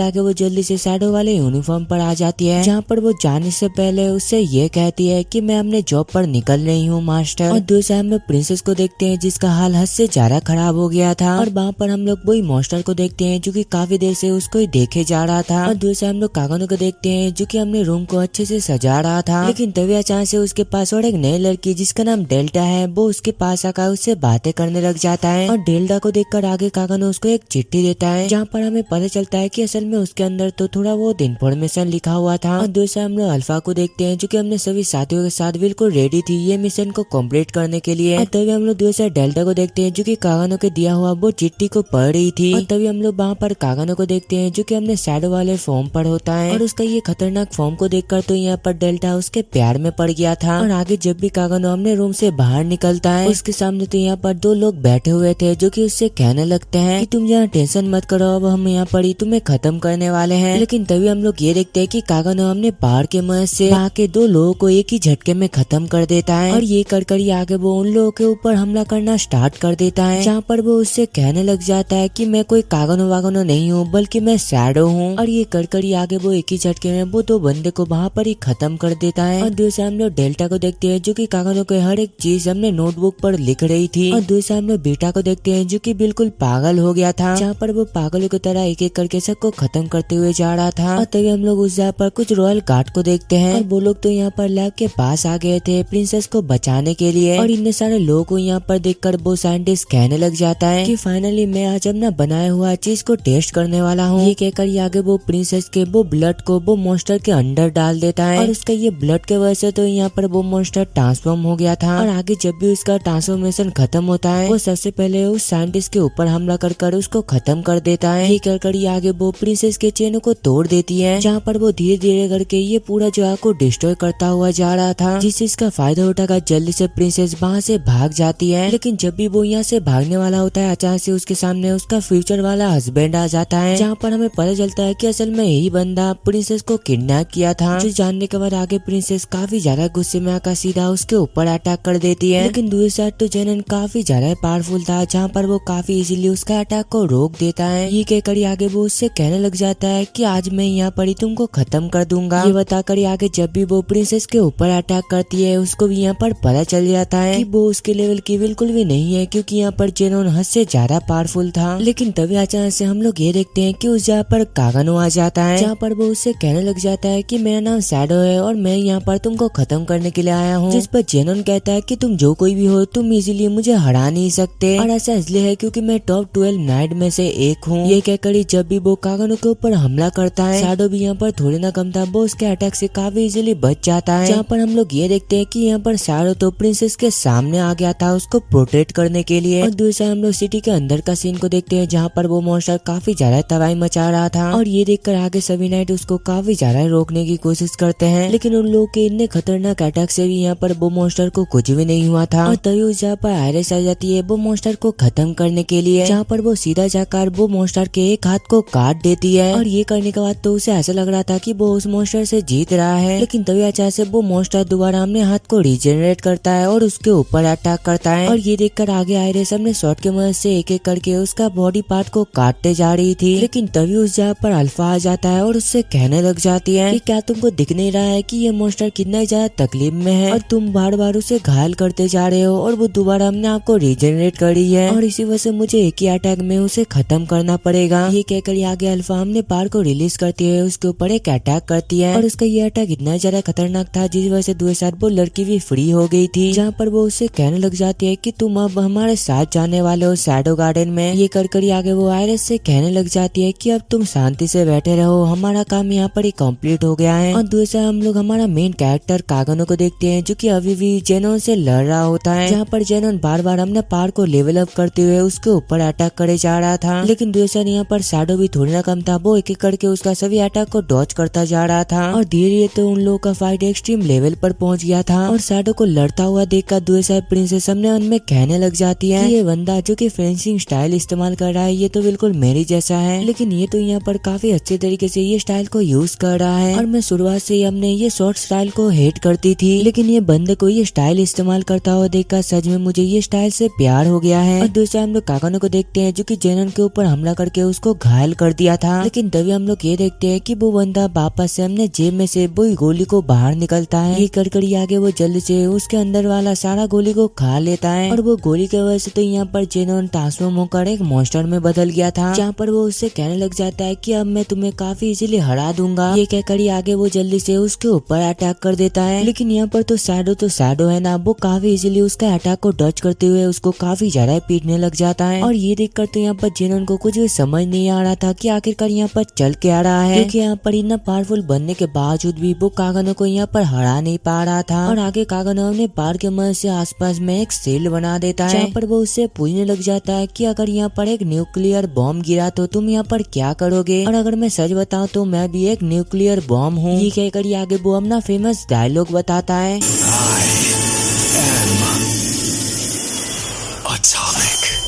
और जैसे ही वो अपना डायलॉग को खत्म करता है, एक ही सेकंड में वो बंदा वहाँ पर ही खत्म हो जाता है। जहाँ पर हम लोग ये देखते हैं कि शैडो का ये अटैक इतना ज्यादा खतरनाक था, जिस वजह से उस जहाँ पर पूरा सिटी में तबाही मच गया था। और उसका इतना खतरनाक अटैक को देखकर तो यहाँ पर शैडो गार्डन के सभी मेंबर कागानो के प्यार में ही गिर गए थे। और दूसरा हम लोग आयरस को देखते हैं, जहाँ पर उसको कुछ भी समझ नहीं आ रहा था कि आखिरकार ये चीज किसने किया। और दूसरा हम लोग प्रिंसेस को देखते हैं, और पता नहीं क्यों यहाँ पर इतना तबाही मचने के बावजूद भी वो यहाँ पर अपना फेंसिंग स्टाइल का प्रैक्टिस कर रही थी। और तभी अचानक से उस जगह पर आयरिस आ जाती है, और वो उसको सही सलामत देखकर वो सीधा जाकर उसको हक कर लेती है। फिर हमें डायरेक्ट अगले दिन का सीन दिखाया जाता है, जहाँ पर हम लोग ये देखते हैं कि यहाँ पर तो प्रिंसेस काफी देर से कागानो से बातें करने की कोशिश कर रही थी, जहाँ पर हमें ये पता चलता है कि इस बार तो वो सच में कागानो के प्यार में पूरा ही पागल हो चुकी है। जहाँ पर वो उससे कहने लग जाती है कि तुमने मुझसे कहा था ना कि तुम्हें मेरा फिनिशिंग स्टाइल काफी ज्यादा ही पसंद है, और इसी वजह से अगर तुम बुरा न मानो तो हम लोग और भी कुछ दिन रिलेशनशिप में रह सकते हैं। और अगर मैं सच बोलूं तो मैं भी तुम्हें काफी ज्यादा पसंद करने लग गई हूँ, और इसी वजह से चलो ना हम लोग दोबारा एक दूसरे को डेट करते हैं। लेकिन यहाँ पर तो कागानो है ना, वो यहाँ पर कहाँ ही मानने वाला था। जहाँ पर वो उससे कहने लग जाता है कि तुम बाहर में जाओ, मुझे तुम्हारे साथ डेट बिल्कुल भी नहीं करना है। और उसका ये बात को सुनकर तो दूसरे प्रिंसेस को भी काफी ज्यादा गुस्सा आ गई थी, जहाँ पर वो रोने के बजाय उससे कहने लग जाती है कि चलो ठीक है। ये बताकर ही आगे वो कागानो को बड़े अटैक करता है, जिस वजह से उस जगह पर खून ही खून हो गया था। और तभी हमें एक रिपोर्ट में पता चलता है कि एक बंदा काफी बुरी तरीके से इंजर्ड हो गया था, जिस वजह से वो खत्म हो गया था। और अगले सीन में हम लोग ये देखते हैं कि शैडो गार्डन के सभी मेंबर एक साथ बैठकर एक दूसरे से बातें कर रहे थे, जहाँ पर अल्फा कहने लग जाती है कि सच में हमारा बॉस काफी ज्यादा कूल है ना। ये बताकर ही आगे वो लोग जल्दी से हमने नेक्स्ट मिशन के लिए रेडी हो जाती है। और दूसरा कागानो ने जो अटैक किया था, इस वजह से तो शहर के बीचों बीच काफी बड़ा एक गड्ढा हो गया था, और इसी वजह से आगे सभी लोग उस जगह पर छानबीन कर रहे होते हैं कि आखिरकार ऐसे कैसे हुआ। जिस पर आयरिस कहने लग जाती है कि शायद से ये सारा कुछ डियाब्लो के गैंग वाले लोगों ने किया है। जिस पर एक बंदा कहने लग जाता है कि हमें नहीं लगता कि ऐसा कुछ उसने किया है, और सारा कुछ छानबीन करने के बाद हमें ऐसा लग रहा है कि ऐसा कुछ किसी और ने किया है। और इसी के साथ साथ हमें इस जगह पर एक आर्टिफैक्ट भी मिला था, और वो आर्टिफैक्ट तो यहाँ पर एक स्टार की तरह दिख रहा था। और तभी हम लोग सेरी नाम की एक लड़की को देखते हैं, जो कि काफी सारा बुक को उठाकर एक जगह पर लेकर जा रही थी, लेकिन सामने कुछ ना दिखने की वजह से गलती से वो कागानो से टकराकर वहाँ पर नीचे गिर जाती है। और तभी हम लोग कागानो को देखते हैं, जिसके शरीर में काफी ज्यादा खून था। लेकिन जब भी सेरी कागानो को पहली बार देखता है, वो यहाँ पर काफी ज्यादा शर्माने लग जाती है। और तभी हम लोग को रात का सीन दिखाया जाता है, जहाँ पर एक बंदा आराम से एक गली के अंदर से गुजर रहा होता है, लेकिन तभी अचानक से उस जगह पर एक बंदा आकर उसको वहाँ पर ही खत्म कर देता है। जहाँ पर वो कहने लग जाता है कि मैं असल में शैडो गार्डन का एक मेंबर हूँ, लेकिन ये सारा कुछ तो असल में झूठ था। फिर अगले दिन का सीन दिखाया जाता है, जहाँ पर कागानो आराम से अपने दोस्तों के साथ बैठ के खाना खा रहा था, और यहाँ पर तो वो दोनों असल में कागानो को चिढ़ाने की कोशिश कर रहे थे। और दूसरा हम लोग सेरी को देखते हैं, जो कि काउंसिल में बैठी हुई थी। और तभी आयरिस उसको एक आर्टिफैक्ट दिखाता है, जो कि एक स्टार की जैसा लग रहा था, और ये आर्टिफैक्ट उसको उसी जगह से मिला है जहाँ पर शैडो ने अटैक किया था। जहाँ पर आयरिस उससे कहने लग जाती है कि हमें ये आर्टिफैक्ट के बारे में कुछ भी नहीं पता, और इसी वजह से मैं ये चाहता हूँ कि तुम इस चीज को देखकर पता लगाओ कि आखिरकार ये चीज है क्या। और इसका ये बात को सुनकर आगे सेरी का फादर उससे कहने लग जाता है कि मुझे पक्का यकीन है कि तुम ये चीज कर लोगे, क्योंकि असल में तुम इस दुनिया के सबसे अच्छे रिसर्चर हो। फिर शाम का सीन दिखाया जाता है, जहाँ पर कागानो हमने सभी दोस्तों के साथ एक मॉल पे गया था, और वो लोग तो असल में यहाँ पर इसलिए आए थे क्योंकि उन लोग को यहाँ पर चॉकलेट परचेस करना था। और उन लोग का प्लान असल में ये था कि वो लोग यहाँ से चॉकलेट को परचेस कर वो लोग लड़कियों को पकड़ा देंगे, जिससे कि सभी लड़कियां उसके प्यार में बिल्कुल पागल हो जाए। लेकिन यहाँ पर तो उन लोग को बिल्कुल भी पता नहीं था कि आखिरकार ये चॉकलेट क्या चीज है। और आगे जब भी वो लोग मॉल के अंदर घुसते हैं, वहाँ पर तो काफी बड़ा लंबा लाइन था। लेकिन तभी अचानक से उस जगह पर एक लड़की आती है और हमारे शैडो को वहाँ से लेकर जाती है, जहाँ पर वो उससे कहने लग जाती है कि असल में सर हमें आपका सर्वे करना है। ये कहकर आगे वो शैडो को एक सीक्रेट रूम पर लेकर जाती है। और तभी यहाँ पर कागानो को पता चलता है कि ये जो पूरा बिल्डिंग है कि ये असल में एक शैडो गैंग का मेंबर ने बनाया था। और तभी अचानक से कागानो को याद आता है कि उसने असल में बचपन में एक लड़की को शुगर और काफी सारे चीजों के बारे में बताया था, और वो शख्स और कोई नहीं बल्कि गामा है। जहाँ पर गामा उससे पूछने लग जाता है कि गामा क्या तुम ये पूरा का पूरा मॉल खुद से बनाए आए हो, जिस पर वो हाँ बताते हुए नीचे आने लग जाता है। लेकिन जब भी वो नीचे आ रही होती है वो गलती से वहाँ पर ही गिर जाती है और आगे शैडो मस्त राजाओं की तरह अपने कुर्सी में बैठ जाता है और उससे कहने लग जाता है कि सच में तुमने यहाँ पर काफी अच्छा काम किया। ये कहकर आगे वो अपने पावर में से थोड़ा बहुत उसको पावर दे देता है और आगे गामा उसको दिखाने लग जाती है कि ये बिजनेस को करने के बाद गामा ने यहाँ पर 100 बिलियन येन कमा लिया है। और ये देखने के बाद तो यहाँ पर कागनो काफी ज्यादा शॉक्ड हो गया था। लेकिन तभी अचानक से गामा उससे कहने लग जाती है कि यहाँ पर एक प्रॉब्लम खड़ा हो गया है कि एक बंदा रात में अपने आप को शैडो गार्डन का मेंबर कहकर सबको खत्म कर रहा है। और ये जानने के बाद तो यहाँ पर कागनो को ऐसा लग रहा था कि ऐसा कुछ प्रिंसेस कर रहा है और इसी वजह से वो उससे कहने लग जाता है कि मुझे वो शख्स के बारे में पता है कि आखिरकार वो कौन है और मैं खुद ही उसको पकड़ने वाला हूँ, इसी वजह से तुम लोग जरा टेंशन मत करो। ये कहकर आगे वो चुपचाप वहाँ से निकल लेता है। जहाँ पर गामा उससे कहने लग जाती है कि सर मुझे पहले से पता है कि आप काफी ज्यादा इंटेलिजेंट हो और इसी वजह से आप मेरी नई बंदी नू को यहाँ से लेकर जाओ, ये आपका काफी ज्यादा मदद करेगी। और उसका ये बात को सुनकर आगे कागनो छुप छुप कर उसका एक सोने का कॉइन चुरा लेता है। फिर हमें डायरेक्ट रात का सीन दिखाया जाता है जहाँ पर कागनो के सभी दोस्त भाग भाग कर हमने घर पर जा रहे थे क्योंकि चॉकलेट परचेज करने के चक्कर में यहाँ पर काफी ज्यादा लेट हो चुका है। लेकिन तभी अचानक से कागनो को एहसास होता है कि यहाँ के आसपास कहीं ना कहीं जगह पर हमला हुआ है और इसी वजह से कागनो जल्दी से अपने दोस्तों से कहने लग जाता है कि तुम लोग जल्दी से यहाँ से निकल जाओ क्योंकि मेरा पेट यहाँ पर हद से ज्यादा खराब हो गया है, इसी वजह से मैं यहाँ पर ही पॉटी करने वाला हूँ। और उसका ये बात को सुनकर दूसरा उसके दोस्त कहते हैं कि चलो ठीक है, ये कहकर वो लोग वहाँ से निकल जाते हैं। और दूसरा हम लोग प्रिंसेस को देखते हैं जो कि एक बंदे से लड़ रही होती है और वो बंदा असल में वही शख्स था जो कि अपने आप को शैडो गार्डन का मेंबर कह रहा था। और तभी हम लोग कागनो को देखते हैं जो कि ऐसा कुछ ऊपर से देख रहा होता है। लेकिन तभी अचानक से वो फेक शैडो गार्डन के काफी सारे लोग आ जाते हैं जहाँ पर वो लोग आने के साथ ही साथ वो लोग सीधा जाकर प्रिंसेस के ऊपर अटैक कर देते हैं और उन लोगों का इतना सारे अटैक के वजह से तो यहाँ पर प्रिंसेस काफी ज्यादा घायल हो गई थी। लेकिन तभी अचानक से उस जगह पर शैडो आकर प्रिंसेस को बचा लेता है जहाँ पर वो उन लोगों से कहने लग जाता है कि तुम यहाँ पर मेरा नाम खराब कर रहे हो। ये कहकर आगे वो प्रिंसेस से कहने लग जाता है कि जल्दी से तुम यहाँ से निकल लो, मैं यहाँ पर सारा कुछ संभाल लूंगा। और आगे प्रिंसेस के जाने के बाद शैडो एक एक करके सभी को वहाँ पर ही खत्म करने लग जाता है। और तभी अचानक से इतने में वहाँ पर न्यू आ जाती है जो कि एक बंदे को पकड़ते हुए कहने लग जाती है कि मैं तुमसे पूछताछ करने वाली हूँ। और तभी हम लोग अगले सीन में एक अननोन पर्सन को देखते हैं जो कि कहने लग जाता है कि हमारा प्लान धीरे धीरे करके खराब हो रहा है, लेकिन ज्यादा टेंशन करने की बिल्कुल भी जरूरत नहीं है क्योंकि हमारा नेक्स्ट प्लान काफी ज्यादा खतरनाक होने वाला है। फिर हमें अगले दिन का सीन दिखाया जाता है जहाँ पर प्रिंसेस अपने बड़ी बहन आयरिस के साथ बातें कर रही थी, जहाँ पर वो बताने लग जाती है कि फाइट की वजह से मेरा हाथ टूट चुका है और मुझे पता चला है कि ऐसा कुछ अटैक शैडो गार्डन वाले लोग नहीं कर रहे हैं बल्कि डियाब्लो के कल्ट वाले लोगों ने ऐसा कुछ किया है, जहाँ पर वो लोग रात में लोगों को मारकर शैडो गार्डन का नाम खराब कर रहे हैं। आयरिस कहती है कि ऐसा बात बिल्कुल भी नहीं है, डियाब्लो कल्ट और शैडो गार्डन के सभी मेंबर हमारे दुश्मन हैं। और अगले सीन में हमें ये पता चलता है कि शैडो के दोस्तों ने उसका नाम काफी ज्यादा खराब कर दिया था क्योंकि यहाँ पर सभी को पता चल गया था कि कागानो रात में एक अनजान गली पे जाकर पॉटी करके आया है। फिर अगले सीन में हम लोग ये देखते हैं कि कागानो के एक दोस्त एक लड़की को चॉकलेट देता है, लेकिन यहाँ पर उसका चॉकलेट देने का स्टाइल काफी ज्यादा अजीब था और इसी वजह से वो लड़की उसको रिजेक्ट करती हुए जल्दी से वहाँ से चली जाती है। और दूसरा हम लोग कागानो को देखते हैं जो कि आराम से लाइब्रेरी में बैठा होता है, लेकिन तभी अचानक से उसके पास सेरी आकर उसके बाजू में बैठ जाती है और ये देखकर आगे कागानो हमने उनमें कहने लग जाता है कि चलो मैं इसको ही अपना चॉकलेट देकर यहाँ से निकल जाता हूँ। और आगे कागानो उसको चॉकलेट देकर चुपचाप वहाँ से निकल लेता है। फिर अगले सीन में हम लोग ये देखते हैं कि सेरी कागानो का दिया हुआ वो चॉकलेट खाते हुए रिसर्च कर रही थी और ये चॉकलेट को देखकर तभी उसके फादर आकर उससे कहने लगते हैं कि अगर तुमको ये चॉकलेट किसी ने दिया है तो इसका मतलब वो तुमसे काफी ज्यादा प्यार करता है। और उसका ये बात को सुनकर तभी सेरी को याद आता है कि कागानो असल में वही बंदा है जिसके शरीर में उस दिन काफी ज्यादा खून लगा हुआ था, जहाँ पर कागानो ने उसके पास आकर उसका हेल्प करी थी। और इसी वजह से आगे वो हमने उनमें सोचने लग जाती है कि शायद मैं भी कागानो से प्यार करने लग गई हूँ। ये सोचकर आगे वो अपने फुल जोश से उसके ऊपर रिसर्च करने लग जाती है, जो देखकर उसके फादर कहते हैं कि सच में तुम काफी ज्यादा इंटेलिजेंट हो और इसी वजह से मुझे ऐसा लगता है कि तुम अपने मॉम की तरह काफी ज्यादा आगे जाने वाली हो। फिर अगले दिन का सीन दिखाया जाता है जहाँ पर श्री अभी भी अपने रूम पर बैठकर वही चॉकलेट को खा रही थी, जहाँ पर वो उस चॉकलेट को खाते हुए अपने मन में कहने लग जाती है कि सच में मुझे कागानो से काफी ज्यादा प्यार हो गई है। और तभी हम लोग दूसरे कागानो को देखते हैं जो कि अपना स्कूल पर जा रहा था, लेकिन तभी अचानक से उसके पास नू आकर उसको बताने लग जाती है कि असल में डियाब्लो के कल्ट पे कुछ बच्चे होते हैं जो कि स्टेज बाय स्टेज होता है, फर्स्ट चिल्ड्रेन, सेकंड चिल्ड्रेन और थर्ड चिल्ड्रेन, और ये लोग नॉर्मल लोगों से काफी ज्यादा पावरफुल होते हैं। लेकिन दूसरी साइड तो कागानो यहाँ पर कुछ अलग ही ख्यालों में था, जहाँ पर वो काफी देर से एक पेपर को ही देखे जा रहा था और वो पेपर में तो असल में एक टूर्नामेंट टूर्नामेंट के बारे में लिखा था जिसमें कि उसका नाम भी ऐड है, जहाँ पर हमें पता चलता है कि ऐसा कुछ असल में उसके दोस्तों ने किया था। और इसी वजह से ये देखकर तो यहाँ पर कागानो काफी ज्यादा टेंशन में था और आगे नु कागानो को रेक्स नाम के एक बंदे के बारे में बताने लग जाती है। वो बताती है कि मुझे पता चला है कि रेक्स काफी ज्यादा पावरफुल है, लेकिन दूसरी साइड तो कागानो यहाँ पर कुछ भी करना नहीं चाहता था और इसी वजह से जाने से पहले वो उससे कहने लग जाता है कि मुझे पता है कि तुम ये साको संभाल लोगे। ये कहकर आगे वो चुपचाप वहाँ से चला जाता है। लेकिन तभी अचानक से नु सामने एक कपल को देखती है और ये देखकर आगे बोलने उन्हें सोचने लग जाती है कि मेरा जिंदगी पहले काफी ज्यादा अच्छी थी, लेकिन अभी मैं काफी ज्यादा खुश हूँ क्योंकि सैडो सर ने मेरे अंदर से वो प्रोजेक्शन वाला चीज को निकाल दिया जिस वजह से मैं ये नॉर्मल हो पाई। फिर हमें डायरेक्ट टूर्नामेंट का सीन दिखाया जाता है जहाँ पर कागानो की बड़ी बहन काफी इजीली हमने ओपोनेंट को हरा दिया था और दिखने में वो यहाँ पर काफी ज्यादा गुस्से में लग रही थी। और दूसरी साइड हम लोग काफी सारे स्टूडेंट को देखते हैं जो कि बैटिंग कर रहे होते हैं और तभी देखते देखते टूर्नामेंट पे कागानो का बारी भी आ जाता है और यहाँ पर तो असल में उसका ओपोनेंट और कोई नहीं बल्कि रोज थी, जहाँ पर वो आकर ही सीधा रेडी हो जाती है कागानो के साथ फाइट करने के लिए। और देखते देखते उन लोगों का फाइट स्टार्ट हो जाता है और ये सारा स्लो मोशन में चल रहा था, जहाँ पर वो अपने मुंह से फेक खून निकल कर एक्टिंग करने लग जाता है कि वो ये मैच को हार गया है। और ये देख कर यहाँ पर सबको ऐसा लग रहा था कि रोज यहाँ पर जीत चुका है, लेकिन तभी कागानो दोबारा खड़ा होता है और कहने लग जाता है कि मैं दोबारा लड़ सकता हूँ, जो सुनकर आगे रोज बार बार उसके ऊपर अटैक करने लग जाती है, जिस वजह से वो तो यहाँ पर काफी ज्यादा घायल हो गया था। और असल में तो यहाँ पर कागानो का प्लान ये था कि असल में उसको 100 बार रोज से हारना है और सबको ये दिखाना है कि वो असल में एक बैकग्राउंड कैरेक्टर है। लेकिन तभी हमें ये पता चलता है कि यहाँ पर तो रोज को कागानो से प्यार हो गया था और ऐसा इसलिए था क्योंकि उसको समझ आ गया था कि कागानो असल में काफी ज्यादा पावरफुल है। और तभी इतने में उस जगह पर रेफरी आ जाता है जो कि कागानो को बचाते हुए जल्दी से रोज को विनर घोषित कर देता है और आगे कागानो अपने मुंह पर पट्टी बांधते हुए यहाँ से जा रहा होता है। लेकिन तभी अचानक से उसके पास शेरी आ जाती है और उसके साथ बातें करने की कोशिश करती है, जहाँ पर वो उससे कहने लग जाती है कि मैंने आपका फाइट देखा और आपको देखकर मुझे ऐसा लगा कि आपके अंदर काफी ज्यादा स्ट्रेंथ और स्टैमिना है और इसी वजह से मैं आज आपके लिए एक गिफ्ट लाई हूँ और मैं असल में आपको थैंक यू बोलना चाहती हूँ। और ये लो, ये मेरी हाथ का बनाया हुआ कुकीज है और उस दिन आपने मुझे चॉकलेट गिफ्ट किया था, इसी वजह से मैं आज आपके लिए ये कुकीज लाई हूँ। और रिलेशनशिप पे जाने से पहले मैं ये चाहती हूँ कि हम दोनों सबसे पहले दोस्त बने। और उसका ये बात को सुनकर कागानो कहता है कि चलो ठीक है। और उसका ये बात को सुनकर तो दिल से शेरी काफी ज्यादा खुश हो गई थी, जहाँ पर वो अपने डैड से कहने लग जाती है कि फाइनली मैंने इसको अपना दोस्त बना लिया। और आगे कागानो श्रेय का डैड से बातें करने लग जाता है, जहाँ पर कागानो को पता चलता है कि असल में श्रेय के फादर स्कूल के वाइस प्रिंसिपल है और इसी के साथ साथ वो पहले एक लेजेंडरी नाइट भी थे, जहाँ पर उसने अकेला ही बुशिंग फेस्टिवल पे काफी सारे लोगों को हार कर जीत हासिल किया था। फिर थोड़ी देर बाद का सीन दिखाया जाता है जहाँ पर शेरी कागानो का दिया हुआ वो चॉकलेट को खाते हुए कागानो के बारे में सोचे जा रहा होता है। और तभी अचानक से उसको याद आता है कि कागानो तो असल में प्रिंसेस के साथ रिलेशनशिप पे था और इसी वजह से वो ये डिसाइड करता है कि उसको अभी प्रिंसेस के पास जाकर उससे इसके बारे में बातें करना चाहिए। और दूसरे हम लोग प्रिंसेस को देखते हैं जो कि हमने रूम पर बैठे हुए आराम से अपना कॉफी को पी रही थी, लेकिन तभी अचानक से उस जगह पर श्रेय आ जाती है और वो प्रिंसेस के साथ बातें करने लग जाती है, जहाँ पर वो उससे कहने लग जाती है कि मैं असल में आपके साथ यहाँ पर कुछ डिस्कस करने के लिए आई हूँ। मुझे पता चला है कि आप और कागानो पहले रिलेशनशिप पे थे और इसी वजह से मैं ये जानना चाहती हूँ कि क्या आप दोनों अभी भी एक दूसरे को डेटिंग कर रहे हो। प्रिंसेस बताती है कि नहीं, हम दोनों अभी एक दूसरे को डेट नहीं कर रहे हैं। और उसका ये बात को सुनकर तो दूसरा शेरी काफी ज्यादा खुश हो जाती है और उसको इतना ज्यादा खुश देखकर तो दूसरा प्रिंसेस काफी ज्यादा गुस्से में आ गई थी, क्योंकि यहाँ पर उसको बिल्कुल भी यकीन नहीं हो रही थी कि कागानो ने दोबारा और एक नई लड़की को फंसा लिया, जहाँ पर शेरी उससे कहने लग जाते हैं कि मैं असल में कागानो से काफी ज्यादा प्यार करती हूँ और इसी वजह से मैं उसके साथ टाइम स्पेंड करना चाहती हूँ। इसी वजह से मैं ये जानना चाहती थी कि अभी भी आप दोनों एक दूसरे के साथ रिलेशनशिप पे हो या फिर नहीं। ये कहकर आके शेरी खुश होकर चुपचाप वहाँ से चली जाती है। और तभी हम लोग दूसरा प्रिंसेस को देखते हैं और यहाँ पर तो वो काफी ज्यादा गुस्से में लग रही थी। और अगले दिन जब भी शैडो हमने क्लास पे जाता है, यहाँ पर तो सभी उसके साथ काफी अच्छे तरीके से बिहेव कर रहे थे और ऐसा इसलिए था क्योंकि उसने कल टूर्नामेंट पे काफी ज्यादा चोट खाया था। और तभी अचानक से उस जगह पर रोज आ जाती है और ये तो असल में वही लड़की थी जो कि कागानो को टूर्नामेंट पे हराया था। और तभी हमें पता चलता है कि वो तो असल में यहाँ पर स्टूडेंट काउंसिल के बारे में बातें करने के लिए आया था। और तभी हम लोग दूसरी साइड वही अननोन पर्सन को देखते हैं जिसके हाथ में एक डिवाइस था, जहाँ पर वो उस डिवाइस के मदद से ये पूरा स्कूल में एक बैरियर लगा देता है। और ये बैरियर की वजह से तो यहाँ पर कागानो को काफी ज्यादा अजीब फील हो रहा था। और दूसरी साइड प्रिंसेस जब भी स्कूल पर जा रही होती है वो ये देखती है कि उस जगह पर तो गेट बंद था और तभी वो खिड़की पर नोटिस करता है जहाँ पर एक बंदा मरा हुआ था। और दूसरी साइड तो कागानो को यहाँ पर पता चल गया था कि ये बैरियर की वजह से यहाँ पर सभी का मैजिक बंद हो गया है। और तभी अचानक से देखते देखते क्लास के अंदर काफी सारे गुंडे घुस जाते हैं। और इतने सारे गुंडे को देखकर तो यहाँ पर कागानो काफी ज्यादा एक्साइटेड हो गया था। लेकिन जब भी वो लोग ये बोलते हैं कि वो लोग असल में शैडो गार्डन से हैं, ये सुनकर तो यहाँ पर कागानो हद से ज्यादा गुस्से में आ गया था। जहाँ पर वो सभी गुंडे कहने लगते हैं कि हम लोगों ने असल में तुम्हें पूरी तरीके से घेर लिया है। जिस पर रोज कहती है कि तुम यहाँ पर ऐसा नहीं कर सकते। ये कहकर आगे वो जल्दी से उसके ऊपर अटैक करने की कोशिश करती है। लेकिन जब भी वो अपने मैजिक पावर का इस्तेमाल करने की कोशिश करती है, वो नोटिस करती है कि ये बैरियर की वजह से तो उसका मैजिक पूरी तरीके से बंद हो गया था। और इस चीज का फायदा उठाकर आगे वो गुंडा रोज के ऊपर अटैक करके उसका शॉट को तोड़ देता है। और आगे जब भी वो बंदा उसको खत्म करने वाला होता है, इतने में उसके सामने कागानो आकर उसको बचा लेता है। लेकिन इस चक्कर में तो उसका अटैक कागानो को लग गया था, जिस वजह से वो वहाँ पर ही मारा जाता है। लेकिन जैसे ही प्रिंसेस ये देखती है, वो काफी ज्यादा रोने लग जाती है। जहाँ पर वो कहने लग जाती है कि ऐसा नहीं हो सकता। और आगे वो कागानो को अपने गोद में उठाते हुए उससे कहने लग जाती है कि मुझे पता था कि तुम मुझसे काफी ज्यादा प्यार करते हो, और इसी वजह से क्या तुमने मुझे बचाने के लिए अपना जान का बाजी लगा दिया। ये कहकर ही आगे वहाँ पर रोज काफी ज्यादा रोने लग जाती है। और आगे हमें पता चलता है कि ये सभी गुंडे मिलकर सभी स्टूडेंट को हॉस्टेज बनाकर रख दिया था, जहाँ पर सभी लोगों ने उन लोगों को ऑडिटोरियम में बंद कर दिया था। और दूसरे हम लोग कागानो को देखते हैं, जहाँ पर हमें पता चलता है कि वो तो असल में अभी भी जिंदा है। जहाँ पर वो अपने हट के ऊपर 2-3 मुक्का मार के जल्दी से जिंदा हो जाता है। और आगे वो अपने पार के मदद से अपने बॉडी का सारा ट्रेड को चेंज कर देता है। और ट्रेड चेंज करने की वजह से तो यहाँ पर उसका मैजिकल पावर दोबारा वापस आ गया था। और दूसरे हम लोग सेरी को देखते हैं, जो कि अभी भी बैठ कर वो आर्टिफैक्ट के ऊपर रिसर्च कर रही थी। लेकिन तभी अचानक से उस रूम पे एक बंदा आ जाता है उसको खत्म करने के लिए, जहाँ पर वो कहने लग जाता है कि मैं असल में शैडो गार्डन से हूँ और मैं यहाँ पर तुमसे ये आर्टिफैक्ट को लेने के लिए आया हूँ। लेकिन आगे जब भी वो सेरी के ऊपर अटैक करने की कोशिश करता है, तभी अचानक से ठीक टाइम पे उस जगह पर एक बंदा आकर उसको बचा लेता है। जहाँ पर वो शख्स जल्दी से सेरी को यहाँ से भागने के लिए कहता है, जो सुनकर आगे सेरी भी जल्दी से वो आर्टिफैक्ट को लेकर वहाँ से भाग जाती है। और दूसरे हम लोग कागानो को देखते हैं, जो कि आराम से स्कूल के छत पर खड़े होकर ये सारा कुछ तमाशा देख रहा था। जहाँ पर वो कहने लग जाता है कि मैं ये चीज काफी टाइमों से चाहता था, फाइनली ये टाइम आ चुका है। और दूसरे हम लोग प्रिंसेस और उसकी बड़ी बहन को देखते हैं, जहाँ पर वो लोग डिस्कस कर रहे होते हैं कि आखिरकार वो लोग कैसे ये स्कूल के अंदर घुसेंगे, क्योंकि बैरियर की वजह से वो लोग अंदर पे नहीं जा पा रहे थे। और दूसरे हम लोग कागानो को देखते हैं, जो कि कहने लग जाता है कि फाइनली मेरा सपना पूरा हो गया, मेरा स्कूल के ऊपर हमला हुआ है और मैं एक हीरो बनकर अपने सभी दोस्तों को बचाऊंगा। ये कहकर आगे वो अपने पावर के मदद से एक एक करके सभी को खत्म करने लग जाता है। और उसका इतना छोटा अटैक के वजह से तो यहाँ पर काफी सारे लोग मारे गए थे। और दूसरे हम लोग सेरी को देखते हैं, जो कि वो आर्टिफैक्ट को लेकर इधर उधर भाग रही होती है। और यहाँ पर तो उसके सामने काफी सारे लोग थे, जो कि उसको ढूंढने जा रहे थे। और इसी वजह से आगे कागानो एक एक करके उसके सामने आने वाला सभी बंदे को एक ही झटके में खत्म कर देता है। ये कर आगे वो बिल्डिंग से कूदकर जल्दी से अपने शैडो वाले यूनिफॉर्म पर आ जाता है, जहाँ पर हम लोग ये देखते हैं कि वो सभी लोगों को मारते हुए सेरी को बचा रहा था। और तभी अचानक से सेरी को याद आता है कि वो बंदे ने जब उससे मिला था, वो उसको ये बता रहा था कि उसको असल में ये आर्टिफैक्ट चाहिए, क्योंकि जब वो दोनों आर्टिफैक्ट को एक साथ जोड़ेगा, वहाँ पर काफी बड़ा एक विस्फोट होने वाला है। लेकिन तभी ठीक टाइम पे कागानो उसके पास आकर सभी को मारते हुए सेरी को बचा लेता है। लेकिन आगे जब भी सेरी सीढ़ियों से गिरने वाला होता है, ठीक टाइम पे उस जगह पर कागानो आकर उसको बचाते हुए वो आर्टिफैक्ट को पकड़ लेता है। और तभी हम लोग ये देखते हैं कि शैडो काफी सारे लोगों को मारकर टंगा कर रखा हुआ था। और तभी हम लोग दूसरे कागानो को देखते हैं, जो कि वो आर्टिफैक्ट के बारे में जानने की कोशिश कर रहा था। और वहाँ पर उसको एक डिवाइस दिखता है, और असल में यही डिवाइस के वजह से स्कूल में सभी का मैजिक गायब हो गया था। जहाँ पर सेरी उसको बताने लग जाती है कि जब ये डिवाइस सबका मैजिक को चुरा लेगा, वहाँ पर ही काफी खतरनाक एक विस्फोट होगा। और अभी मुझे ऐसा लग रहा है कि ये लोग सभी स्टूडेंट को ऑडिटोरियम में इसलिए इकट्ठा कर रहे हैं ताकि वो लोग एक साथ सभी स्टूडेंट का मैजिकल पावर को खींच सके, जिस चीज का फायदा उठाकर वो लोग एक ही झटके में वहाँ के सभी स्टूडेंट को मार देंगे। और उसका ये बात को सुनकर आगे कागानो उससे पूछने लग जाता है कि क्या इस चीज को रोकने का कोई तरीका है। वो बताती है कि हाँ, कि ये आर्टिफैक्ट की वजह से वो ब्लास्ट को रोका जा सकता है, और जब भी हम लोग वो दोनों डिवाइसों को एक साथ जोड़ देंगे, अचानक से वो ब्लास्ट वहाँ पर ही शांत हो जाएगी। लेकिन ये आर्टिफैक्ट थोड़ा सा खराब है, और मैं अगर सच कहूँ तो ये आर्टिफैक्ट को ठीक करने के लिए मुझे थोड़ा सा औजार चाहिए, लेकिन मैं ऐसा नहीं कर सकती क्योंकि मेरा सारा सामान मेरे रूम पर है। कागानो कहता है कि तुम जरा टेंशन मत करो, मैं तुम्हारे लिए वो औजार को यहाँ पर ला कर ही रहूंगा। और दूसरा हम लोग वही बंदे को देखते हैं, जो कि कहने लग जाता है कि प्लीज मुझे माफ कर देना कि मैं इस मिशन को कंप्लीट नहीं कर पाया, लेकिन आप ज्यादा टेंशन मत करिए, कुछ भी हो जाए इस बार मैं ये मिशन को कंप्लीट कर ही रहूंगा। ये कहकर आगे जब भी वो सेरी को ढूंढने के लिए जाता है, उसको खत्म करने के लिए, अचानक से उसके सामने कागानो आकर उसका काफी ज्यादा धुलाई करता है। और उसको इतना पावरफुल देखकर आगे वो बंदा कागानो से कहने लग जाता है कि तुम अब ये बैरियर के अंदर मेरा कुछ भी नहीं कर सकते। लेकिन दूसरा कागानो भी थोड़े ना कम था, वो दोबारा उसके पीछे आकर उसको एक लात मारता है। लेकिन तभी अचानक से वो ये देखता है कि क्लासरूम के अंदर तो उसके सभी साथियों की डेड बॉडी पड़ी हुई थी और ये देखकर तो यहाँ पर उसको समझ आ गया था कि वो काफी बड़ा गलती कर दिया है। लेकिन इनमें में उस जगह पर कागानो उसके पीछे जाकर उसको वहाँ पर ही खत्म कर देता है। और दूसरे हम लोग नू को देखते हैं जो कि सेरी का रूम पर जाकर ये देखती है कि जिसने सेरी को प्रोटेक्ट करने की कोशिश कर रहा था वो वहाँ पर ही मारा गया है। और वहाँ पर वो बंदे का जो असिस्टेंट था उसको तो नू काफी पहले से ही उसको पहचानता था, क्योंकि असल में उसके साथ नू का शादी होने वाला था, लेकिन अब वो खत्म हो चुका है। और दूसरे हम लोग कागानो को देखते हैं जो कि सेरी का रूम के अंदर चला जाता है वो टूल को लेने के लिए। और तभी उस जगह पर नू आकर उसको बताने लग जाती है कि हम लोगों ने काफी पहले से इसके लिए इंतजाम करके रखे हुए थे, लेकिन वो डिवाइस की वजह से आपका मैजिकल पावर उन लोगों से भी निकल रहा है। और दूसरे हम लोग गामा को देखते हैं जो कि अपना प्लान को इस्तेमाल कर रही होती है, लेकिन तभी अचानक से वो जाते जाते दोबारा वहाँ पर ही गिर जाती है। और दूसरा नू का सारा कुछ बातें सुनने के बाद कागानो उससे कहने लग जाता है कि चलो ठीक है, मुझे मेरा सामान सारा कुछ मिल चुका है, इसी वजह से मैं ये चाहता हूँ कि अब तुम सारा कुछ संभाल लो। और यहाँ पर तो कागानो ने उसको बता दिया था कि ये सारा कुछ एक आर्टिफैक्ट के वजह से हो रहा है। और इसी वजह से आगे नू अपने मन में सोचने लग जाता है कि सच में शैडो काफी ज्यादा इंटेलिजेंट है, और इसी वजह से तो वो यहाँ पर उसके पैर में पूरी तरीके से गिर चुकी थी। और आगे कागानो उसके रूम पर जाकर सेरी को उसका सारा सामान दे देता है। और वहाँ पर तो कागानो काफी देर से बाहर की तरफ देख रहा था कि आखिरकार बाहर पर क्या चल रहा है। और दूसरे हम लोग रोज को देखते हैं जो कि ऐसे ही यहाँ पर हॉस्टेज बनकर बैठी हुई थी, जहाँ पर वो अपने मन में कहने लग जाती है कि वो यहाँ पर अचानक से पावरलेस हो चुकी है, और वैसे भी वो यहाँ पर कुछ भी नहीं कर सकता है क्योंकि यहाँ पर वो मैजिक इस्तेमाल नहीं कर पा रहा है। और दूसरे हम लोग सेरी को देखते हैं जो कि वो आर्टिफैक्ट को ठीक करते हुए उससे कहने लग जाती है मैंने ये चीज को ठीक कर दिया है, और अब बस हमें ये आर्टिफैक्ट के साथ वो डिवाइस को कनेक्ट करना पड़ेगा जिससे कि सारा कुछ शांत हो जाएगा। ये बताकर ही आगे वो दोनों एक खुफिया रास्ते से यहाँ से निकलने का डिसाइड करते हैं। लेकिन जाते हुए तो यहाँ पर सेरी को बिल्कुल भी समझ नहीं आ रही थी कि आखिरकार इतना खतरनाक सिचुएशन में उसका फादर कहाँ पर है। और यहाँ पर तो मुझे ऐसा लग रहा था कि असली दुश्मन असल में उसका फादर ही है। और तभी हमें बचपन में सेरी का बैक स्टोरी दिखाया जाता है, जहाँ पर हम लोग ये देखते हैं कि उसके आंखों के सामने उसके मॉम को किसी ने मार दिया था। और वो बंदे को देखकर तो यहाँ पर सेरी को ऐसा लग रहा था कि वो शख्स और कोई नहीं बल्कि उसके फादर ही है। और आगे फ्यूनरल के टाइम पर उसके फादर आकर उससे कहने लग गया कि तुम जरा टेंशन मत करो, अब से तुम मेरे साथ ही रहने वाले हो, और बस अब से तुम अपने रिसर्च पे पूरी तरीके से ध्यान देना। ये सोचकर ही जल्दी से सेरी वहाँ से चली जाती है। और दूसरा हम लोग सभी गुंडे को देखते हैं जो कि एक एक करके सभी स्टूडेंट के ऊपर हमला कर रहे थे, लेकिन ऐसा कुछ देखने के बावजूद भी यहाँ पर रोज कुछ भी नहीं कर पा रही थी। और तभी उस जगह पर सेरी आकर ये देखती है कि वहाँ पर तो वो आग वाला डिवाइस चमक रहा था, और इसी वजह से आगे वो जल्दी से वो आर्टिफैक्ट को उसके तरफ फेंकती है। और आगे जब भी वो दोनों डिवाइस मर्ज होते हैं अचानक से सभी लोगों का मैजिक दोबारा से वापस आ जाता है, जिससे इसका फायदा उठाकर आगे रोज जल्दी से एक एक करके सभी गुंडे को खत्म करने लग जाती है। और यहाँ पर रोज ही नहीं उन लोगों के साथ काफी सारे स्टूडेंट भी उन लोगों से लड़ रहे थे, जहाँ पर रोज लड़ाई करते हुए अपने मन में कहने लग जाती है कि अगर मैं मर भी गई तो इससे मुझे कुछ भी फर्क नहीं पड़ता, क्योंकि असलियत में मेरे लिए सब कुछ कागानो ही था, और कागानो ने मुझे बचाने के लिए अपने जान की बाजी लगाई थी, और इसी वजह से मैं कागानो को काफी ज्यादा पसंद करती हूँ। और तभी अचानक से उसको एक फ्लैशबैक किया जाता है एक नए बंदे का, और वो बंदा तो यहाँ पर अपने मुंह पर एक मास्क पहना हुआ था। और देखते देखते तभी अचानक से उस जगह पर शैडो आ जाता है, जहाँ पर वो रोज से कहने लग जाता है कि सच में तुमने काफी अच्छा काम किया। और यहाँ पर शैडो आया है तो इसका मतलब यहाँ पर उसका पूरा टीम भी है, जहाँ पर वो लोग अपना स्लोगन गाते हुए धड़ाधड़ सभी लोगों को खत्म करने लग जाते हैं। और इस चीज का फायदा उठाकर आगे जब भी स्टूडेंट यहाँ से भागने की कोशिश करते हैं अचानक से उस जगह पर काफी ज्यादा आग लग जाता है। और ये सारा कुछ तो असल में वो अननोन पर्सन ने किया था, लेकिन इसके बावजूद भी सभी स्टूडेंट बिल्कुल भी हार नहीं मानते, जहाँ पर वो लोग जैसे तैसे करके फाइनली बाहर पर आ जाते हैं। और दूसरा जब भी आयरिस को पता चलता है कि अंदर पे शैडो गार्डन घुसा है यहाँ पर, तो वो काफी ज्यादा गुस्से में आ गई थी। और दूसरा हम लोग सेरी को देखते हैं और वो भी यहाँ पर अपना जान बचाते हुए भाग रही थी। और दूसरा हम लोग वही बंदे को देखते हैं जो कि सेरी का रूम पर जाकर कुछ डॉक्यूमेंट को जला रही थी, जहाँ पर हमें पता चलता है कि वो शख्स और कोई नहीं बल्कि उसका फादर है। और तभी उस जगह पर शैडो आकर उससे कहने लग जाता है कि आखिरकार तुम ये सारा कुछ क्यों कर रहे हो। वो बताता है कि क्या तुम्हें पता नहीं है कि मैं पहले एक नाइट रह चुका हूँ, और जब मैंने पहली बार सेरी का मॉम से मिला था वो भी एक रिसर्चर थी, और मैं अगर सच कहूँ तो वो सच में काफी अच्छी रिसर्चर थी, लेकिन जब उसको ये आंख वाला डिवाइस मिला वो ये डिसाइड किया था कि ये डिवाइस काफी ज्यादा खतरनाक है, इसी वजह से इस चीज को हमें गवर्नमेंट को दे देना चाहिए। लेकिन उस टाइम पे तो मुझे ये बात बिल्कुल भी पसंद नहीं आया था, और इसी वजह से मैंने सेरी का मॉम को वहाँ पर ही मार दिया। और उसका ये बात को सुनकर तो यहाँ पर कागानो काफी ज्यादा गुस्से में आ गया था, और इसी वजह से आगे वो जल्दी से रेडी हो जाता है उसके साथ फाइट करने के लिए। लेकिन उसके पहले ही अटैक में कागानो खिड़की से गिर जाता है, और ये देखकर सेरी का फादर को तो ऐसा लग रहा था कि अब कागानो मर चुका है। लेकिन तभी अचानक से इतने में कागानो अपने शैडो वाले फॉर्म पर आ जाता है, जहाँ पर वो उससे कहने लग जाता है कि अब मैं तुम्हें बिल्कुल भी नहीं नहीं छोड़ने वाला। ये कहकर आगे वो जल्दी से रेडी हो जाता है उसके साथ फाइट करने के लिए। लेकिन तभी अचानक से शेरी का फादर वो डिवाइस के अंदर जितने भी मैजिक पावर थे वो जल्दी से अपने अंदर सारा पावर को खींच लेते हैं और इस वजह से तो वो यहाँ पर काफी ज्यादा ही पावरफुल बन गया था। लेकिन यहाँ पर शैडो भी थोड़ी ना कम था, वो उसका सभी अटैक को डॉज करते हुए उसको इंजर्ड कर देता है, जहाँ पर वो काफी गुस्से से उससे कहने लग जाता है कि तुमने इसी तरीके से शेरी का मोम को तड़पा तड़पा कर मारा था ना, मैंने सही कहा ना, और इसी वजह से मैं भी आज तुम्हारे साथ ठीक यही करने वाला हूँ। ये कहकर ही आगे वो तड़पा तड़पा कर उसको वहाँ पर ही मार देता है। लेकिन ऐसा करते हुए तो यहाँ पर शेरी उसको देख लिया था, जहाँ पर उसको ऐसा लग रहा था कि शैडो सच में काफी ज्यादा गलत इंसान है। लेकिन शैडो जो शैडो है ना, वो ये जानने के बावजूद भी चुपचाप वहाँ से निकल लेता है। और आगे हमें पता चलता है कि शैडो गार्डन के सभी मेंबर को पता चल गया था कि सभी शैडो गार्डन के बारे में काफी बुरा वाला बातें कर रहे हैं, और इसी वजह से अल्फा गुस्से में आकर जल्दी से वो पेपर को जला देती है। फिर अगले दिन का सीन दिखाया जाता है जहाँ पर शेरी जल्दी से जाकर कागनों से मिलती है, जहाँ पर वो उससे कहने लग जाती है कि मुझे तुम्हारे साथ बातें करके काफी ज्यादा अच्छा लगा, लेकिन अब मैं एक नई कंट्री पर जा रहा हूँ अपना पढ़ाई को कंप्लीट करने के लिए, और इसी वजह से तुम्हारा बहुत बहुत शुक्रिया मेरा दोस्त बनने के लिए। ये कहते हुए आगे वो उसको बाय कहते हुए वहाँ से जल्दी से चली जाती है, जहाँ पर हमें पता चलता है कि यहाँ पर तो वो शैडो से काफी ज्यादा नफरत करती है, लेकिन यहाँ पर उसको अभी भी पता नहीं है कि कागनो और शैडो एक ही इंसान है। और अगले दिन पे हम लोग ये देखते हैं कि हर दिन कागनो की बड़ी बहन उसके रूम पर आकर उसको चेक करती थी, लेकिन हर बार तो कागनो अपने रूम पर बिल्कुल भी नहीं होता है, जहाँ पर वो हमेशा अपने बड़ी बहन से छुप छुप कर अपना काम को करे जा रहा था। और दूसरे हम लोग बीटा को देखते हैं जो कि आराम से सो रही होती है, और दूसरे हम लोग शैडो गार्डन के और एक मेंबर को देखते हैं जिसका नाम इप्सिलॉन है, और वो तो यहाँ पर अपने पावर का इस्तेमाल करके अपने बॉडी को मोटा बना रही थी, क्योंकि यहाँ पर उसको ऐसा लग रहा था कि शैडो को मोटे लड़कियां काफी ज्यादा पसंद है। और दूसरे हम लोग बीटा को देखते हैं जो कि शैडो के बारे में काफी मस्त मस्त कहानियां बना रही थी, और आगे इप्सिलॉन और बीटा अपने सामने खड़े होते हैं, जहाँ पर वो दोनों ये बातें कर रहे थे कि इस बार कौन शैडो के काफी ज्यादा क्लोज जा पाएगा। और ऐसा इसलिए था क्योंकि ये दोनों शैडो को काफी ज्यादा पसंद करते हैं, जहाँ पर इप्सिलॉन कहने लग जाती है कि मेरा बॉडी काफी ज्यादा अच्छी है और इसी वजह से तुम देख लेना कि शैडो मेरे साथ ही रहेगा। लेकिन तभी इतने में उस जगह पर गामा आकर उन दोनों से कहने लग जाती है कि आखिरकार तुम दोनों यहाँ पर क्या कर रहे हो, अल्फा ने हम तीनों को पर्सनल मिलने के लिए बुलाया है, इसी वजह से जल्दी से चलो। और दूसरा हम लोग प्रिंसेस और आइरिस को देखते हैं, और यहाँ पर तो वो दोनों कुछ नए कपड़े को परचेस करने के लिए गामा के स्टोर पर आए थे, और ऐसा इसलिए था क्योंकि वो दोनों अब एक नए सिटी पर जाने वाले थे। और तभी अचानक से उस जगह पर गामा आकर उन दोनों को खाना देती हुए उन दोनों से थोड़ा सा बातें करती है, लेकिन तभी अचानक से प्रिंसेस को कागानो की याद आती है। ये सोचकर ही आगे वो उससे कहने लग जाती है कि मुझे एक स्पेशल इंसान के लिए कुछ अच्छे कपड़े चाहिए, और उसका ये बात को सुनकर तभी गामा एक स्माइल करती है, और आगे वो उसके लिए एक फीमेल अंडरवेयर लाती है, जहाँ पर वो उसको बताने लग जाती है कि अगर आप ये अंडरवेयर पहनोगी तो आप काफी ज्यादा सुंदर लगोगी। और उसका ये बात को सुनकर तो यहाँ पर आइरिस काफी ज्यादा गुस्से में थी, जहाँ पर वो गुस्से में आकर कहने लग जाती है कि मेरी बहन ये सारा कुछ नहीं पहनेगी। लेकिन दूसरी साइड तो यहाँ पर प्रिंसेस को ये चीज काफी ज्यादा पसंद आया था, और इसी वजह से आगे वो उस अंडरवेयर को टाई करने के लिए चेंजिंग रूम पर चली जाती है। फिर हमें डायरेक्ट पास्ट का सीन दिखाया जाता है, जब स्कूल में आग लग गया था रोज जल्दी से कागानो के पास गया था कि क्या वो ठीक है या फिर नहीं, जहाँ पर वो ये देखती है कि यहाँ पर तो कागानो पूरी तरीके से पट्टियों से बंधा हुआ था, और असल में वो तो यहाँ पर ये सारा कुछ एक्टिंग कर रहा था, जहाँ पर वो उससे कहने लग जाती है कि तुम्हारा बहुत बहुत शुक्रिया, तुमने मुझे मेरा नई जिंदगी दी, और इसी वजह से मैं भी आज से अपना जिंदगी पूरा तुम्हें देने वाली हूँ, और कुछ ही हो जाए मैं हमेशा ही तुमसे प्यार करूंगी। फिर हमें प्रेजेंट का सीन दिखाया जाता है, जहाँ पर हम लोग ये देखते हैं कि यहाँ पर रोज तो कागानो के साथ एक नई सिटी पर जा रहा था, लेकिन यहाँ पर तो कागानो को बिल्कुल भी अच्छा नहीं लग रहा था, जहाँ पर रोज उसका हाथ को पकड़ते हुए उसे बताने लग जाती है कि हम असल में नई सिटी में एक शॉर्ट फाइट देखने के लिए आए हैं, और वो शॉर्ट फाइट को देखकर हमें काफी ज्यादा नॉलेज मिल जाएगा, और तुम जरा टेंशन मत करो, मैं कभी भी तुम्हारा हाथ छोड़ने नहीं वाला। मैं बस ये चाहती हूँ कि तुम अच्छे से शॉर्ट फाइट सीखो, और सारा कुछ सीखने के बाद एक अच्छा इंसान बनकर फ्यूचर में जाकर तुम मुझसे शादी कर लो। और ये देखकर आगे कागानो उसका हाथ से अपने हाथ को छुड़ाते हुए वो शॉर्ट फाइट का टेम्पलेट को देखने लग जाता है, लेकिन तभी हम लोग ये देखते हैं कि उस जगह पर भी रोज आकर अचानक से उसका हाथ को पकड़ लेती है, और आगे हम लोग ये देखते हैं कि रात पे सोते टाइम पे रोज उसके रूम पर आती है, लेकिन वहाँ पर तो कागानो नहीं था। ये देखकर वो चुपचाप वहाँ से चली जाती है, और असल में तो यहाँ पर कागानो ऊपर दीवार पर चिपक कर सो रहा था, और आगे जब भी वो लोग सिटी पर घूमने लगते हैं उन लोग को उस जगह पर काफी सारे चीज मिलता है, जहाँ पर रोज उससे कहने लग जाती है कि मेरा एक फेवरेट ऑथर ने एक नया बुक को लिखा है, और इसी वजह से मुझे ये बुक स्टोर से उसका साइन चाहिए। और उसका ये बात को सुनकर आगे कागानो को ना चाहते हुए भी ये मानना ही पड़ता है, जहाँ पर वो ये देखता है कि ऐसा कुछ बुक तो उसके बताए हुए स्टोरी पर लिखा हुआ था, और आगे जब भी वो ऑथर से जाकर मिलता है वो और कोई नहीं असल में बेटा था, जहाँ पर कागानो उससे पूछने पूछने लग जाता है कि आखिरकार बेटा तुम यहाँ पर क्या कर रही हो। वो बताती है कि मैं आपका स्टोरी को सुनकर एक नया बुक को लिखा हूँ और असल में हम लोग यहाँ पर एक नए मिशन के वजह से यहाँ पर आए हैं और आप ज्यादा टेंशन मत कीजिए, ये पूरा का पूरा कोड ये बुक के अंदर लिखा हुआ है। और उसका ये बात को सुनकर आगे कागनो सीधा रोज के पास जाकर उसके साथ थोड़ा सा टाइम स्पेंड करता है। और दूसरे हम लोग अल्फा को देखते हैं जो कि नेक्स्ट मिशन के लिए बिल्कुल रेडी थी। और आगे जब भी वो एक चर्च पे घुसती है वो ये देखती है कि उस चर्च पे तो काफी सारे लोगों की डेड बॉडी था। ये देखकर आगे वो चुपचाप वहाँ से निकल लेती है। फिर रात का सीन दिखाया जाता है जहाँ पर कागनो एक आइसक्रीम खाते हुए देख रहा था कि आखिरकार यहाँ पर क्या चल रहा है, लेकिन तभी अचानक से वो ये देखता है कि एक आदमी वहाँ से भाग रहा है, जो देखकर आगे कागनो अपने आइसक्रीम के स्टिक के मदद से उसको वहाँ पर ही खत्म कर देता है। और तभी अचानक से उसके पास सिरोन आ जाती है जो कि उसके साथ बातें करने लग जाती है, लेकिन बातें करने के टाइम तो वो अपना चेस्ट को कुछ ज्यादा हिला रहा था। और ये देखकर मुझे ऐसा लग रहा है कि वो असल में कागनो को इम्प्रेस करना चाहता है। फिर अगले दिन का सीन दिखाया जाता है जहाँ पर कागनो हॉट स्प्रिंग पर नहाने के लिए आया था और उस जगह पर तो यहाँ पर प्रिंसेस भी नहा रही थी। वो यहाँ पर कागनो को देखकर काफी ज्यादा हैरान होती है और आगे कागनो के पूछने पर प्रिंसेस उसको बताने लग जाती है कि मैं असल में इस जगह पर चर्च के फादर बिशप से थोड़ा बहुत पूछताछ करने के लिए आई थी, क्योंकि हमें पता चला है कि उसके बारे में यहाँ पर काफी ज्यादा र्यूमर फैला है। और इसी के साथ साथ हमें ये भी पता चला है कि कल रात फादर बिशप को किसी ने खत्म कर दिया है। और तुम भी यहाँ पर गॉड स्टाइल के लिए आए हो, मैंने सही कहा ना? कागनो पूछता है कि आखिरकार ये चीज क्या है। वो बताती है कि गॉड स्टाइल में असल में सेंचुरी का डोर ओपन होता है जिसके अंदर से डेड हीरो बाहर निकलकर उन लोगों के साथ फाइट करते हैं। और उसका ये बात को सुनकर आगे कागनो अपने मन में सोचने लग जाता है कि अच्छा ऐसा बात है, वो डोर के अंदर जाना ही तो असल में अल्फा का मिशन है। और आगे गॉड स्टाइल स्टार्ट होता है और ये टाइल में तो काफी सारे लोगों ने पार्टिसिपेट किया था, लेकिन यहाँ पर इतने सारे लोगों में से बस एक ही इंसान ने हीरो को समन किया था। और दूसरा ऑडियंस में रोज, प्रिंसेस और बीटा एक साथ थी। और यहाँ पर तो सभी लोग बीटा की काफी ज्यादा तारीफ कर रही थी, क्योंकि असल में वो पूरी दुनिया का सबसे फेमस ऑथर में से एक है। लेकिन यहाँ पर तो प्रिंसेस बीटा से काफी ज्यादा गुस्सा थी, क्योंकि यहाँ पर उसको ऐसा लगता है कि बीटा अंदर से काफी ज्यादा इविल है और वो हमेशा अच्छा बनने का दिखावा करता है। और इसी के साथ साथ प्रिंसेस चर्च की और एक फादर से काफी ज्यादा गुस्सा थी, जहाँ पर हमें पता चलता है कि वो फादर का नाम असल में जैक है। और यहाँ पर तो असल में जैक ने प्रिंसेस से पूछताछ करने के लिए मना कर दिया था, और ऐसा इसलिए था क्योंकि फादर बिशप काफी पहले ही मारे गए थे। और यहाँ पर बीटा भी प्रिंसेस से काफी ज्यादा गुस्सा थी, और ऐसा इसलिए था क्योंकि वो पहले कागनो का एक्स गर्लफ्रेंड था, लेकिन असल में बीटा को भी कागनो की गर्लफ्रेंड बनना था। इस बात पे वो दोनों एक दूसरे से झगड़ने लगते हैं। और दूसरा हम लोग कागनो को देखते हैं और वो भी यहाँ पर बैठा हुआ था, जहाँ पर वो अपने मन में सोचने लग जाता है कि मैं यहाँ पर शैडो बन के आऊंगा और सबको हराकर चुपचाप यहाँ से चला जाऊंगा, और इसी वजह से मैं इतने सारे ऑडियंस के सामने काफी ज्यादा फेमस हो जाऊंगा। लेकिन अगले सीन में हमें पता चलता है कि अब जो फाइट करने वाला है वो डार्क नाइट एकेडमी का कागनो है। और असल में तो यहाँ पर कागनो का नाम रोज ने लिखवाया था, और ऐसा इसलिए है क्योंकि अगर कागनो जीत जाएगा तो उन दोनों का शादी काफी इजीली से हो जाएगी। और ये जानने के बाद आगे कागनो अपने मन में कहने लग जाता है कि ये सिचुएशन से निकलने का मेरे पास बस 3 ही तरीका है। पहला कि मैं फाइट करूँ और अपने ओपोनेंट को हरा दूं, इससे मेरा आइडेंटिटी के बारे में सबको सारा कुछ पता चल जाएगा। और सेकंड ऑप्शन ये है कि मैं यहाँ से चुपचाप भाग जाऊं, लेकिन अगर मैं ये करूंगा तो मुझे स्कूल से निकाल दिया जाएगा, और इसी के साथ साथ मेरी बड़ी बहन क्लेरी भी मेरे ऊपर काफी ज्यादा गुस्सा होगी। और तीसरा ऑप्शन कि मैं सबको कंफ्यूज करूं, और इससे किसी का भी ध्यान मेरे ऊपर बिल्कुल भी नहीं आएगा। और इसी वजह से वो जल्दी से उस जगह पर शैडो फॉर्म पर आ जाता है, जहाँ पर वो जल्दी से उस जगह पर एक हीरो को समन करता है। और वो तो यहाँ पर एक लड़की को समन किया था जो कि विच ऑफ कैलेमिटी है, जहाँ पर हमें पता चलता है कि इसका नाम असल में अरोरा है। बीटा बताती है कि असल में अरोरा अपने टाइम पे काफी ज्यादा पावरफुल थी, जो देखकर जैक कहने लग जाता है कि कुछ ही हो जाए शैडो अरोरा को बिल्कुल भी नहीं हरा सकता। लेकिन यहाँ पर भी शैडो काफी दिनों से स्ट्रॉन्ग ओपोनेंट से फाइट नहीं किया था, और इसी वजह से वो एक स्ट्रॉन्ग ओपोनेंट से फाइट करने के लिए काफी ज्यादा एक्साइटेड था। और तभी अचानक से अरोरा उसके ऊपर अटैक कर देती है, लेकिन यहाँ पर शैडो भी थोड़ी ना कम था, वो उसका अटैक से काफी इजीली बच जाता है। और इतने में उसके पास कागनो आकर उसको एक ही सेकंड में वहाँ पर ही खत्म कर देता है। और ये सब कुछ देखकर तो यहाँ पर सभी लोग काफी ज्यादा हैरान थे, जो देखकर आगे वो जल्दी से वहाँ से चला जाता है। लेकिन जब भी कागनो वहाँ से जाता है अचानक से उस जगह का मेन सेंचुरी का डोर ओपन हो जाता है। और दूसरा कागनो तो ये सोच रहा था कि शायद कागनो के बारे में अभी सभी लोग भूल गए होंगे, जहाँ पर सभी के सभी ऑडियंस शैडो के बारे में बातें कर रहे होंगे। लेकिन तभी अचानक से कागनो के नीचे वो सेंचुरी का डोर आ जाता है, और यहाँ पर कागनो जहाँ पर भी जा रहा था वो डोर उसका पीछा कर रहा था। और इसी वजह से आगे कागनो अपने मन में कहने लग जाता है कि शायद सेंचुरी में भी मुझे अरोरा मिल सकता है। और इसी वजह से वो चुपचाप बिना कुछ सोचे समझे वो डोर के अंदर चला जाता है। और दूसरा हम लोग एरिना का सीन को देखते हैं, और वहाँ पर भी एक डोर ओपन हो गया था। और ये देख कर यहाँ पर जैक ये कह रहा था कि असल में सेंचुरी ने शैडो को अपने पास बुलाया है, जहाँ जहाँ पर वो बताने लग जाता है कि सेंचुरी का कोई भी फिजिकल डोर नहीं है, वो जहाँ मर्जी जैसे भी चाहे समन हो सकता है। और आगे हम लोग ये देखते हैं कि गॉड स्टाइल को खत्म कर दिया जाता है और ये देखकर आगे रोज और बाकी सभी लोग वहाँ से जाने वाले थे, लेकिन तो यहाँ पर इतने में अल्फा और शैडो गार्डन के काफी सारे मेंबर आ जाते हैं, जहाँ पर वो लोग बीटा के गले में तलवार रखते हुए ऐसे उससे कहने लगते हैं कि अगर तुम लोगों ने कुछ भी किया तो हम लोग बीटा को यहाँ पर ही खत्म कर देंगे। और आगे अल्फा और डेल्टा वो डोर से अंदर चले जाते हैं और वहाँ पर इप्सिलॉन जैक को हमने साथ ले जाने वाली थी, लेकिन तभी अचानक से उस जगह पर जाके एक आदमी को हमने पास बुलाता है, जो देखकर आगे इप्सिलॉन काफी इजीली से उसको वहाँ पर ही खत्म कर देती है। ये कर ही आगे वो जैक को भी हमने साथ वो डोर के अंदर लेकर जाती है और यहाँ पर वो लोग बीटा को भी हमने साथ वो डोर के अंदर लेकर गए थे। और उन लोग को ऐसा करता हुआ देखकर आगे प्रिंसेस और रोज भी वो डोर के अंदर चले जाते हैं, जिस वजह से आगे कुछ ही देर में वो डोर वहाँ पर ही बंद हो जाता है। और यहाँ पर सेंचुरी के अंदर तो अल्फा उन दोनों को काफी ज्यादा इग्नोर मार रही थी, जहाँ पर जैक उससे पूछने लग जाता है कि आखिरकार तुम लोग यहाँ पर क्यों आए हो, जिस पर अल्फा उसको बताने लग जाती है हीरो ओलिविया ने डीमन किंग डियाब्लो का जो लेफ्ट आर्म को काटा था वो ये सेंचुरी के अंदर है, लेकिन हमें इस चीज से कुछ भी लेना देना नहीं है। हम तो असल में यहाँ पर कल्ट ऑफ डियाब्लो के बारे में और सेंचुरी के बारे में जानने के लिए आए हैं और हमें पता चला है कि हीरो ओलिविया कोई मेल नहीं बल्कि फीमेल है और देखो हम दोनों ही बिल्कुल एक जैसे दिखते हैं। और उसका फेस को देखकर आगे जाकर उससे पूछने लग जाता है कि क्या तुम लोग प्रोजेक्ट एल्फ हो और क्या तुम मुझे बताओगे आखिरकार तुम कैसे ठीक हो गए। और आगे अल्फा जाकर सीधा सेंचुरी को स्टार्ट कर देता है और दूसरा हम लोग कागानो को देखते हैं जो कि ऑरोरा को ढूंढते ढूंढते उसके पास पहुंच गया था, जहाँ पर कागानो जल्दी से ऑरोरा से बाहर जाने का रास्ता पूछता है, जिस पर वो बताने लग जाती है कि मेरे पास मेरी पूरी मेमोरी नहीं है और इसी वजह से मुझे बाहर जाने का रास्ता बिल्कुल भी नहीं पता। और यहाँ पर तो ऑरोरा एक चेयर से बधी हुई थी, इसी वजह से आगे कागानो उसको फ्री कर देता है और आगे ऑरोरा उसको बताने लग जाती है कि सेंचुरी एक मेमोरी प्रिजन है और अगर हम लोग सेंचुरी का कोड डिस्ट्रॉय कर देंगे तो हम लोग काफी इजीली से यहाँ से बाहर निकल सकते हैं, लेकिन ऐसा करने पे तुरंत ही सेंचुरी पूरी तरीके से ब्लास्ट हो जाएगी। लेकिन जैसे जैसे हम लोग कोड के काफी ज्यादा क्लोज जाएंगे हमारा मैजिक ऑटोमेटिकली लो होना स्टार्ट हो जाएगी और आगे वो दोनों एक डोर से बाहर निकलकर एक दूसरा मेमोरी पे चले जाते हैं और वहाँ पर उन लोग को एक छोटी अरोरा मिलती है जो कि काफी ज्यादा रो रही थी और ये देखकर आगे बड़ी अरोरा उससे कहने लग जाती है कि रोने से कुछ भी नहीं होगा। ये कहकर ही आगे वो उसको एक थप्पड़ मारती है जिस वजह से वो मेमोरी ब्रेक हो जाती है। और दूसरा हम लोग अल्फा और बाकी लोगों को देखते हैं जो कि ओलिविया के मेमोरी देख रहे थे, जहाँ पर अल्फा उन लोगों को बताने लग जाती है यहाँ पर कल्ट असल में सभी एल्फ के ऊपर एक्सपेरिमेंट करता था और जो बच्चा एक्सपेरिमेंट में फेल हो जाते थे वो ऑटोमेटिकली प्रोजेक्ट हो जाते थे। और यहाँ पर ओलिविया भी वो लोगों में से एक थी जो कि ये एक्सपेरिमेंट पे पास हो गई थी और असल में कल्ट के सभी लोग डीमन किंग डियाब्लो के सेल सभी एल्फ बच्चों के अंदर डाल रहे थे। और आगे जब भी ओलिविया बड़ी हुई उसको ये मिशन दिया गया कि उसको हमने पार की मदद से डीमन किंग डियाब्लो को खत्म करना है, लेकिन ये सारा कुछ बिल्कुल झूठ है। ओलिविया को डीमन किंग डियाब्लो का नया सेल को लाने का मिशन दिया गया था और उसका ये बात को सुनकर जैक चिल्लाते हुए कहने लग जाता है कि ये सारा कुछ झूठ है। और आगे अल्फा बताने लग जाती है कि ओलिविया ये सारा कुछ इसलिए कर रही थी क्योंकि कल्ट के लोगों ने उससे ये कहा था कि अगर वो ऐसा करेगा तो पूरा दुनिया पूरी तरीके से पीसफुल बन जाएगा। और तभी अचानक से मेमोरी एक बैटलफील्ड में चेंज होता है और जब भी वो लोग डीमन किंग डियाब्लो को काटते थे वो ऑटोमेटिकली जिंदा हो जाता था और इसी वजह से आगे वो लोगों ने एंशियन वेपन से उसका हाथ को सील कर दिया। ये कर ही आगे वो लोगों ने वो आर्म के मदद से एक्सपेरिमेंट करने लग गए और वो लोग असल में ये आर्म का मदद से ये रेड गोली को बनाया था, लेकिन यहाँ पर तो ये इतना ज्यादा ताकतवर नहीं था। और तभी अचानक से मेमोरी डीमन आर्म के पास आता है जहाँ पर काफी सारे डॉक्टर डीमन के वो आर्म के ऊपर एक्सपेरिमेंट कर रहे थे, जहाँ पर वो लोग अनजाने में एक गोली को बना दिया जो कि काफी ज्यादा पावरफुल था और इस चीज के वजह से कोई भी अमर हो सकते थे। और जैक भी ये चीज को खाया है, इसी वजह से वो अभी भी अमर है, लेकिन ये गोली का कुछ साइड इफेक्ट भी है कि जिंदा रहने के लिए उन लोग को साल में एक बार ये गोली को खाना पड़ेगा। और दूसरा साइड इफेक्ट ये है कि ये लोग साल में बस 12 गोली को ही बना सकते हैं और इसी वजह से नाइट ऑफ राउंड पे बस 12 ही सीट है और जैक भी यहाँ पर वो नाइट ऑफ राउंड में से एक है। और उसका ये सा कुछ बातें सुनकर आगे जैक गुस्से में आकर उन लोगों के ऊपर अटैक करने वाला था, लेकिन तभी डेल्टा उसको मारकर वहाँ पर ही फेंक देता है। लेकिन तभी अचानक से जैक दोबारा बाहर आता है और वो डायरेक्टली उन लोगों के ऊपर हमला कर देता है और इस वजह से तो यहाँ पर वो लोग एक व्हाइट रूम में टेलीपोर्ट हो गए थे और दूसरा शैडो गार्डन के काफी सारे मेंबर अलग जगह पर टेलीपोर्ट हो गए थे। और तभी उस जगह पर जैक आकर कहने लग जाता है कि ये मेरा इलाका है और इसी वजह से तुम लोग यहाँ से बिल्कुल भी जिंदा वापस नहीं जा सकते। ये कहकर ही आगे वो अपना काफी सारा क्लोन को बना लेता है। और दूसरा हम लोग कागानो और ऑरोरा को देखते हैं जो कि चलते चलते बैटलफील्ड एरिया पर आ जाते हैं और वहाँ पर उन लोगों को काफी ढूंढने के बाद वो छोटी ऑरोरा भी मिल जाती है और ये देखकर आगे बड़ी ऑरोरा कागानो का वो शॉट के मदद से उसको खत्म करने ही वाली होती है, लेकिन इनमें में उस जगह पर कुछ ज़ॉम्बी आकर ऑरोरा के ऊपर अटैक कर देते हैं। लेकिन यहाँ पर कागानो भी थोड़े ना कम था, वो काफी इजीली उसको बचा लेता है। जहाँ पर ऑरोरा उसको बताने लग जाती है कि असल में सेंचुरी हम लोगों को खतरा समझ रही है और आगे वो दोनों एक साथ मिलकर काफी सारे ज़ॉम्बी को वहाँ पर ही खत्म कर देते हैं। लेकिन फाइट करने के टाइम पे यहाँ पर कागानो हर टाइम अपना एक आंख को बंद करके रखा हुआ था। लेकिन जब भी वो लोग ये देखते हैं कि और भी काफी सारे ज़ॉम्बी उन लोगों के ऊपर हमला करने के लिए आ रहे हैं, कागानो अपने शॉट को लेकर छोटी ऑरोरा को वहाँ पर ही खत्म कर देता है। और इसी वजह से आगे वो लोग तुरंत ही सेंचुरी के सेंटर में टेलीपोर्ट हो जाते हैं। और यहाँ पर तो सेंचुरी का डोर एक पावरफुल चेनों से प्रोटेक्ट था और यहाँ पर तो कागानो अपना ये नॉर्मल तलवार से ये चेनों को काट नहीं सकता था। और इसी वजह से ऑरोरा बताने लग जाती है कि यहाँ पर एक शॉट है जिसकी वजह से हम लोग ये चेन को काट सकते हैं। लेकिन यहाँ पर तो कागानो को पहले से ही पता था कि ये तलवार बस हीरो ही उठा सकते हैं और इसी वजह से यहाँ पर तो वो दोनों कुछ भी नहीं कर सकते थे, जिस वजह से आगे वो दोनों वहाँ पर ही रेस्ट लेने लगते हैं। और दूसरे हम लोग इसिलोन को देखते हैं जो कि सेंचुरी का लाइब्रेरी पे थे और यहाँ पर तो उन लोगों को सारा कुछ पता चल गया था कि आखिरकार कल्ट ने किस टाइप का एक्सपेरिमेंट एल्फ के ऊपर किया था। ये सोचकर वो कहने लग जाता है अगर मास्टर शैडो हमारा मदद नहीं करते तो हम लोग बिल्कुल ऐसे हो जाते हैं। और तभी इसिलोन उन लोगों से पूछने लग जाती है कि तुम लोगों के पास कैमरा तो है ना, जो कि ईटा ने इन्वेंट किया है, इस चीज की वजह से तुम लोग जल्दी से ये सभी चीजों का फोटो ले लो। और आगे काफी ढूंढने के बाद उन लोग को सेंचुरी से बाहर निकलने का रास्ता भी मिल जाता है। लेकिन यहाँ पर तो वो लोग सेंचुरी के काफी ज्यादा क्लोज थे, इसी वजह से उन लोग का मैजिक काफी जल्दी जल्दी खत्म हो रहा था। और दूसरा हम लोग डेल्टा को देखते हैं जो कि एक एक करके काफी सारे जैक का क्लोन को खत्म करे जा रही थी। और ये देखकर जैक उसको बताने लग जाता है कि तुम लोग अभी सेंचुरी के काफी ज्यादा क्लोज हो और इसी वजह से तुम लोगों का मैजिक कुछ ही देर में खत्म हो जाएगा। लेकिन यहाँ पर तो डेल्टा है ना, वो एक एक करके बिना मैजिक से ही सबको खत्म करने लग जाती है। और ये देखकर प्रिंसेस कहने लग जाती है कि ये पक्का शैडो गार्डियन के मेंबर ही है ना, क्योंकि यहाँ पर किसी जानवरों की तरह फाइट कर रही है। और आगे जब भी डेल्टा जैक को मारता है ऑटोमेटिकली मेमोरी ब्रेक हो जाता है, जिस वजह से आगे वो लोग कुछ ही देर में रियल जैक के पास आ जाते हैं। और अब तो यहाँ पर जैक कुछ भी नहीं कर सकता था और इसी वजह से वो जल्दी से ओलिविया के पास जाकर उसको जिंदा कर देता है। लेकिन तभी उस जगह पर इसिलोन आकर कहने लग जाती है कि हम लोग को सारा कुछ इन्फॉर्मेशन मिल चुकी है और इसी के साथ साथ हमें सेंचुरी के बाहर कैसे जाते हैं इसका भी पता चल गया है। अल्फा कहती है कि चलो ठीक है जैक, मैं तुमसे बाद में मिलूंगी, लेकिन अगली बार जब मैं तुमसे मिलूंगी मैं तुमको वहाँ पर ही खत्म कर दूंगी। ये बताकर ही आगे वो लोग सभी के साथ वहाँ से चले जाते हैं। और उन लोगों के जाने के तुरंत ही बाद जैक को पता चलता है कि कोई सेंचुरी के सेंटर पे चला गया है और इसी वजह से आगे जैक जल्दी से ओलिविया के साथ सेंचुरी के सेंटर पर चला जाता है। और यहाँ पर तो कागानो को ऐसा लग रहा था कि यहाँ पर कोई हीरो आएगा, लेकिन यहाँ पर जैक को देखकर तो वो यहाँ पर काफी ज्यादा निराश था। जहाँ पर जैक उससे कहने लग जाता है कि क्या तुम ऑरोरा को बाहर ले जाने की कोशिश कर रहे हो और इसी वजह से ओलिविया जाओ जल्दी से वो लड़के को खत्म कर दो। और उसका ये बात को सुनकर तुरंत ही ओलिविया जाकर उसके ऊपर अटैक कर देता है। लेकिन यहाँ पर उसका ये अटैक की वजह से तो कागानो काफी ज्यादा घायल हो गया था, जो देखकर आगे ऑरोरा उससे कहने लग जाती है कि तुमने मेरे लिए काफी ज्यादा मदद करी लेकिन अब तुम मरो मत। और आगे जाकर उससे कहने लग जाता है कि अगर तुमको ये लड़के को बचाना है तो तुमको कल्ट के साथ हाथ मिलाना पड़ेगा और वैसे भी तुम्हारे पास तुम्हारा पूरा मेमोरी नहीं है, बाद में तुमको सारा कुछ समझ आ जाएगा। कागानो कहता है कि तुमको ऐसा करने की बिल्कुल भी जरूरत नहीं है, जिस पर वो कहती है कि लेकिन तुम हीरो ओलिविया को नहीं हरा सकते। और उन लोग का ये सब कुछ बातें सुनकर तो दूसरा जैक को काफी ज्यादा गुस्सा आ गया था और इसी वजह से आगे वो ओलिविया को कागानो को पूरी तरीके से खत्म करने का ऑर्डर देता है। और उसका ये बात को सुनकर आगे ओलिविया भी कागानो के पेट में अपना शॉट को घुसा देता है। लेकिन दूसरी साइड तो कागानो काफी ज्यादा हंस रहा था, जहाँ पर वो कहने लग जाता है कि तुम फाइनली मेरे टाइम में फंस गए। ये बताकर ही आगे वो ओलिविया के नेक में बाइट करता है और इस वजह से तो वहाँ पर ओलिविया का काफी ज्यादा ब्लड लॉस हो गया था, जिस वजह से वो वहाँ पर ही मारा जाता है। कागानो कहता है कि ओलिविया कोई रियल ह्यूमन नहीं है, जिस पर जैक कहता है कि तुमको अभी तक तो मर जाना चाहिए था, तो आखिरकार क्या हुआ। कागानो कहता है कि मैं अपना मेन ऑर्गन को काफी पहले उससे बचा लिया था। और उसका ये बात को सुनकर तो यहाँ पर जैक को काफी ज्यादा गुस्सा आ गया था। और आगे जब भी जैक अपना पावर का इस्तेमाल करता है, देखते देखते उस जगह पर ओलिविया का काफी सारा क्लोन आ जाता है, जहाँ पर वो लोग एक साथ देखते देखते कागानो के ऊपर हमला कर देते हैं। लेकिन यहाँ पर कागानो भी थोड़ी ना कम था, वो इतना देर तक जो अपना आँख को बंद करके रखा था वो जल्दी से खोल देता है, जिस चीज का इस्तेमाल करके आगे वो अपना शॉट के मदद से एक ही झटके में काफी सारे ओलिविया को वहाँ पर ही खत्म कर देता है। और ये देखकर तो दूसरा जैक काफी ज्यादा शौक था, जहाँ पर वो उससे पूछने लग जाता है कि आखिरकार तुम सेंचुरी के सेंटर पे भी मैजिक का कैसे इस्तेमाल कर रहे हो। कागानो कहता है कि मैजिक यूज करने से सेंचुरी मैजिक को एब्जॉर्ब कर लेता है और इसी वजह से मैंने काफी देर तक अपना मैजिक को एक जगह पर स्टोर किया और सारा कुछ करने के बाद मैं अपना मैजिक को इतना ज्यादा सॉलिड बना दिया ताकि सेंचुरी मेरा मैजिक को बिल्कुल भी एब्जॉर्ब ना कर पाए। और आगे कागानो सभी ओलिविया के साथ फाइट करते हुए ऑरोरा से कहने लग जाता है कि हमें हीरो का तलवार को निकाल कर ये चेन को कट कर जल्दी से हमें उसके अंदर का कोड को डिस्ट्रॉय करना है, लेकिन इस चक्कर में हमारा काफी ज्यादा टाइम वेस्ट होगा। लेकिन इसके बावजूद भी मेरे पास काफी अच्छा एक शॉर्टकट है। ये कहकर आगे वो जल्दी से अपना पूरा मैजिक को इस्तेमाल कर एक बड़ा सा बैरियर को बनाता है। और उसका इन मैजिक पावर को देखकर तो यहाँ पर ऑरोरा के साथ साथ जैक भी काफी ज्यादा हैरान था, जहाँ पर उन लोग को समझ नहीं आ रहा था कि आखिरकार एक ह्यूमन के साथ इतना ज्यादा पावर कैसे हो सकता है। और आगे शैडो आई एम एटॉमिक बोलने ही वाला होता है, लेकिन तभी अचानक से उस जगह पर ओलिविया आकर उसके सीने में शॉट को घुसा देता है। लेकिन इसके बावजूद भी तभी उस जगह पर काफी बड़ा एक विस्फोट होता है। और ये देखकर तो शैडो के सभी मेंबर काफी ज्यादा खुश थे। और दूसरे हम लोग प्रिंसेस और रोज को देखते हैं जो कि काफी ज्यादा हैरान थे। फिर हम लोग कागानो को देखते हैं जिसके ऊपर की डियाब्लो का लेफ्ट हैंड हमला कर रहा था, लेकिन तभी उस जगह पर ठीक टाइम पे ऑरोरा आकर उसको बचा लेती है। फिर कुछ देर बाद का सीन दिखाया जाता है जहाँ पर कागानो ऑरोरा के गोद पर था, जहाँ पर वो उससे पूछने लग जाती है कि आखिरकार तुम कैसे बच गए। वो बताता है कि जब ओलिविया ने मेरे ऊपर हमला किया था, मैं जल्दी से अपना हार्ट को दूसरी जगह पर शिफ्ट कर दिया था, जिस वजह से मैं ओलिविया के अटैक से काफी इजीली बच गया। ऑरोरा कहती है कि तुमने सच में मुझे काफी अच्छी मेमोरी दी है जो कि मैं बिल्कुल भी भूल नहीं सकती। ये कहकर ही आगे वो कुछ ही देर में वहाँ पर ही गायब हो जाती है। लेकिन इस चक्कर में तो ये पूरा जगह पूरी तरीके से तबाह हो गया था, जिस वजह से यहाँ पर प्रिंसेस काफी ज्यादा सैड होती है। और इसी वजह से आगे वो रोज और बीटा से कहने लग जाती है कि शैडो कौन है, क्या करता है, ये अच्छा है या फिर बुरा है, ये हमें बिल्कुल भी नहीं पता, लेकिन अगर हम लोग तीनों एक साथ काम करेंगे तो हम लोग इसके बारे में पता लगा सकते हैं। और ऐसा इसलिए है क्योंकि मैं एक किंगडम की प्रिंसेस हूँ और इसी के साथ साथ बीटा तो मैं एक नोबलिस्ट हूँ, इसी वजह से चलो हम लोग एक साथ काम करते हैं। और इसका ये बात को सुनकर आगे रोज और बीटा भी एलेक्सिया के बाद मान जाते हैं। और इसी वजह से आगे वो तीनों जल्दी से एक टीम को बना लेते हैं। और दूसरा हम लोग अल्फा को देखते हैं जिसको कि एप्सिलॉन बता रही होती है कि उस जगह पर अब कुछ भी नहीं बचा, सारा कुछ तबाह हो चुका है। और इसी के साथ साथ बीटा ने प्रिंसेस के साथ एक टीम को बना लिया है, तो इसके मदद से हम लोग को और भी काफी सारा इन्फॉर्मेशन मिल सकता है। और इसका ये सारा कुछ बातें सुनकर अल्फा कहने लग जाता है कि काफी बढ़िया बात है, अब हम लोग फाइनली अपना जलवा दिखा सकते हैं। और दूसरे हम लोग प्रिंसेस और आयरिस को देखते हैं जो कि एक दूसरे के साथ बातें कर रहे थे, जहाँ पर आयरिस बताने लग जाती है कि लिम्बम के नीचे कल एक्सपेरिमेंट करता था और इस चीज में चर्च भी उनका साथ दे रहा था, और इसी वजह से हमें सबसे पहले इस बारे में कुछ करना चाहिए। और वैसे भी हमारे किंगडम पे कुछ ही दिनों में ओरियाना किंगडम के किंग आने वाले हैं। और वैसे भी मेरे डैड ने मुझसे ये कहा है कि जब तक हम लोग स्ट्रॉन्ग नहीं बन जाते हम लोग तब तक चर्च के खिलाफ एक उंगली भी उठा नहीं सकते। और इसी वजह से मैंने उस जगह पर एक शॉर्ट टूर्नामेंट रखा है जिसको कि हम लोग बूसिंग फेस्टिवल कहते हैं, और जो भी ये शॉर्ट कंपटीशन जीतेगा वो लोग ऑफिशियल बूसिंग फेस्टिवल पर जा सकते हैं। और अगर वो उसमें जीत गया तो मिडगढ़ किंगडम काफी ज्यादा फेमस हो जाएगा, और इसी वजह से हम लोग को बड़े बड़े किंगडमों का भी सपोर्ट मिल सकता है। और सबका सपोर्ट पाने के बाद हम लोग चर्च का भी कुछ कर सकते हैं। प्रिंसेस पूछती है अगर कल्ट और शैडो गार्डन ने ये बूसिंग फेस्टिवल पे कुछ किया तो आयरिस बताती है कि तुमने जो एक्सप्लोजन देखा था वो कोई नॉर्मल ह्यूमन नहीं कर सकता है, और मुझे पक्का है कि नहीं कि शैडो ने ये विस्फोट करने के लिए कोई एंशियंट वेपन का इस्तेमाल किया है। और वैसे ही मैं इतना ज्यादा पावरफुल तो हूँ जो कि शैडो को इजीली हरा सकता हूँ। प्रिंसेस कहती है कि वो शैडो की खुद की पावर थी, ये मैंने खुद देखा है, लेकिन यहाँ पर आयरिस उसका बातों को बिल्कुल भी यकीन नहीं करता है। और दूसरा हम लोग डेल्टा को देखते हैं, और यहाँ पर तो उसके पास एक अमीर आदमी आकर उसको अपना किंगडम के अंदर अपना मॉल खोलने को कह रहा था, लेकिन यहाँ पर डेल्टा कहाँ ही मानने वाली थी, वो उसको साफ साफ मना कर देती है। लेकिन तभी अचानक से उसके पास नू आकर उसके कान में कहती है कि उस जगह पर हम लोग को पेट्रोल मिला है जो कि कार के अंदर यूज होता है। और उसका ये बात सुनकर आके डेल्टा भी वहाँ पर मॉल खोलने के लिए रेडी हो जाती है, जहाँ पर वो उस किंगडम पे काफी सारे जमीन परचेस कर लेती है, जहाँ पर वो जाती हुई ये कहता है कि अब शैडो गार्डन रियल एस्टेट में भी आ गया है। और दूसरा हम लोग अल्फा को देखते हैं जिसको कि पता चलता है कि हमें ओरियाना किंगडम से इन्फॉर्मेशन मिला है कि यहाँ पर ओरियाना किंगडम के किंग के साथ साथ यहाँ पर एसेट भी आ रहे हैं। और दूसरा हम लोग कागानो को देखते हैं जो कि क्लॉक टावर पे था, और यहाँ पर तो वो काफी सारे लोगों को देख रहा था जो कि बूसिंग फेस्टिवल पे फाइट करने के लिए आए थे। और यहाँ पर कागानो भी बूसिंग फेस्टिवल पे पार्टिसिपेट करना चाहता था, जहाँ पर उसने ये डिसाइड किया था कि वो सबको ऐसा दिखाएगा कि वो काफी ज्यादा वीक है, लेकिन वीक होने के बावजूद भी वो एक एक करके सबको हराता जाएगा। और ये देखकर वहाँ पर सभी के सभी ऑडियंस काफी ज्यादा हैरान हो जाएंगे। और आगे कागानो डेल्टा के पास जाकर उससे कहने लग जाता है कि मुझे असल में बूसिंग फेस्टिवल पे पार्टिसिपेट करना है, और इसी वजह से क्या तुम भेज बदलने में मेरा मदद करोगी। और उसका ये बात को सुनकर आगे डेल्टा उसके एक क्रीम लगाती हुए उससे कहने लग जाती है कि असल में ईटा ने ये नए प्रोडक्ट को बनाया है जिसकी वजह से कोई भी अपना वेश को काफी इजीली बदल सकता है। कागानो कहता है कि मुझे असल में काफी कमजोर आदमी की तरह दिखना है। और उसका ये बात को सुनकर आगे डेल्टा उसको कुछ फोटो दिखाती है, और उसमें तो कागानो को एक इंसान काफी ज्यादा पसंद आया था, इसी वजह से आगे कागानो जल्दी से उस आदमी को सिलेक्ट कर लेता है, जो देखकर आगे डेल्टा उसको बताने लग जाती है कि ये आदमी का नाम असल में मंडेन मैन है, और ये तो असल में एक डार्क नाइट था लेकिन अब वो मारा गया है। और आगे कागानो काफी मुश्किल के बाद मंडेन मैन में चेंज हो जाता है और ये देखकर आगे कागानो अपने आप को वीक दिखाने का प्रैक्टिस करने लग जाता है। और तभी हम लोग दूसरा एक लड़की को देखते हैं जिसका नाम एनी रोज है और ये लड़की तो असल में गॉड स्टाइल में एक हीरो को समन किया था और उसको हरा भी दिया था। और इसी वजह से आगे एनी रोज कागानो के पास जाकर उससे कहने लग जाती है कि तुम काफी ज्यादा वीक हो, इसी वजह से तुमको बूसिंग फेस्टिवल पे पार्टिसिपेट करना नहीं चाहिए। कागानो कहता है कि मेरी मर्जी, मुझे जो करना है मैं वही करूंगा। ये कहकर ये आगे वो चुपचाप वहाँ से जाने लग जाता है। लेकिन तभी अचानक से कागानो के सामने एक आदमी आ जाता है और उसका नाम तो असल में क्विंटन है, जो कि कागानो से कहने लग जाता है कि तुमको वो लड़की का बात मान लेना चाहिए और वैसे भी तुम काफी ज्यादा वीक दिख रहे हो, तुम बस हमारा टाइम वेस्ट करोगे। कागानो कहता है कि मैं जो भी करूँ तुमको क्या जाता है। और उसका ये बात को सुनकर तो यहाँ पर क्विंटल काफी ज्यादा गुस्से में आ गया था और इसी वजह से आगे वो काफी गुस्से से कागानो को मारने लग जाता है। और यहाँ पर अगर कागानो चाहता तो क्विंटल को काफी इजीली मार सकता था, लेकिन इसके बावजूद भी वो ऐसा नहीं करता, जहाँ पर वो उससे काफी ज्यादा पीटने लग जाता है। लेकिन तभी ठीक टाइम पे उस पर एनारोस आकर उसको बचा लेती है, जो देखकर आगे कागानो उससे थैंक यू कहकर चुपचाप वहाँ से चला जाता है। फिर बूसिंग फेस्टिवल का सीन दिखाया जाता है, जहाँ पर हमें पता चलता है यहाँ पर तो कागानो पार्टिसिपेट में अप्रूव हो गया था। फिर कुछ देर बाद का सीन दिखाया जाता है, जहाँ पर कागानो अपने दोस्त के साथ बातें कर रहा था, जहाँ पर कागानो ये सोच रहा था कि आखिरकार वो बिना किसी के नजर में आए आखिरकार ये बूसिंग फेस्टिवल को कैसे जीत सकता है। और दूसरी साइड तो बूसिंग फेस्टिवल में उसका दोस्त बेट लगाने वाला था, इसी वजह से आगे वो उससे पैसा मांगने लग जाता है। लेकिन यहाँ पर कागानो भी उसको कहाँ ही देने वाला था, वो चुपचाप वहाँ से चला जाता है। फिर शाम का सीन दिखाया जाता है, जहाँ पर कागानो रोज से जाकर मिलता है, जहाँ पर कागानो के पूछने पर रोसू से बताने लग जाती है कि मैं असल में अभी हमने मंगेतर से मिलने के लिए जा रही हूँ। और उसका ये बात को सुनकर आगे कागानो उसको कांग्रेचुलेशन बोलता है और आगे रोज बताने लग जाती है कि ओरियाना किंगडम आर्ट और कल्चर में ज्यादा फोकस करता है और मैं जब छोटी थी मैंने एक लड़के को फाइट करते हुए देखा और उसके बाद मुझे डार्क नाइट बनने का मन किया और इसी वजह से सभी मुझे काफी ज्यादा रोकने की कोशिश किया, लेकिन मुझे अपने ऊपर पूरा विश्वास है कि मैं एक दिन न एक दिन डार्क नाइट बनकर ही रहूंगी। और इसी वजह से सच बताओ कि क्या तुम भी मुझे भरोसा करते हो। कागानो कहता है हाँ। ये कहकर ही आगे वो उसको एक बर्गर देती हुए चुपचाप वहाँ से चला जाता है। फिर अगले दिन का सीन दिखाया जाता है, जहाँ पर कागानो सिलेक्शन के लिए आया था, जहाँ पर उसका तो सभी फाइटर को देखकर अंदाजा लगा रहा था कि कौन जीतेगा और कौन हारेगा। और इसी हिसाब से उसके दोस्त एक साथ 10 लोगों के ऊपर बेट लगाएगा और इससे उसकी बेट जीतने की चांसेस काफी ज्यादा बढ़ जाएंगे। और तभी अचानक से उस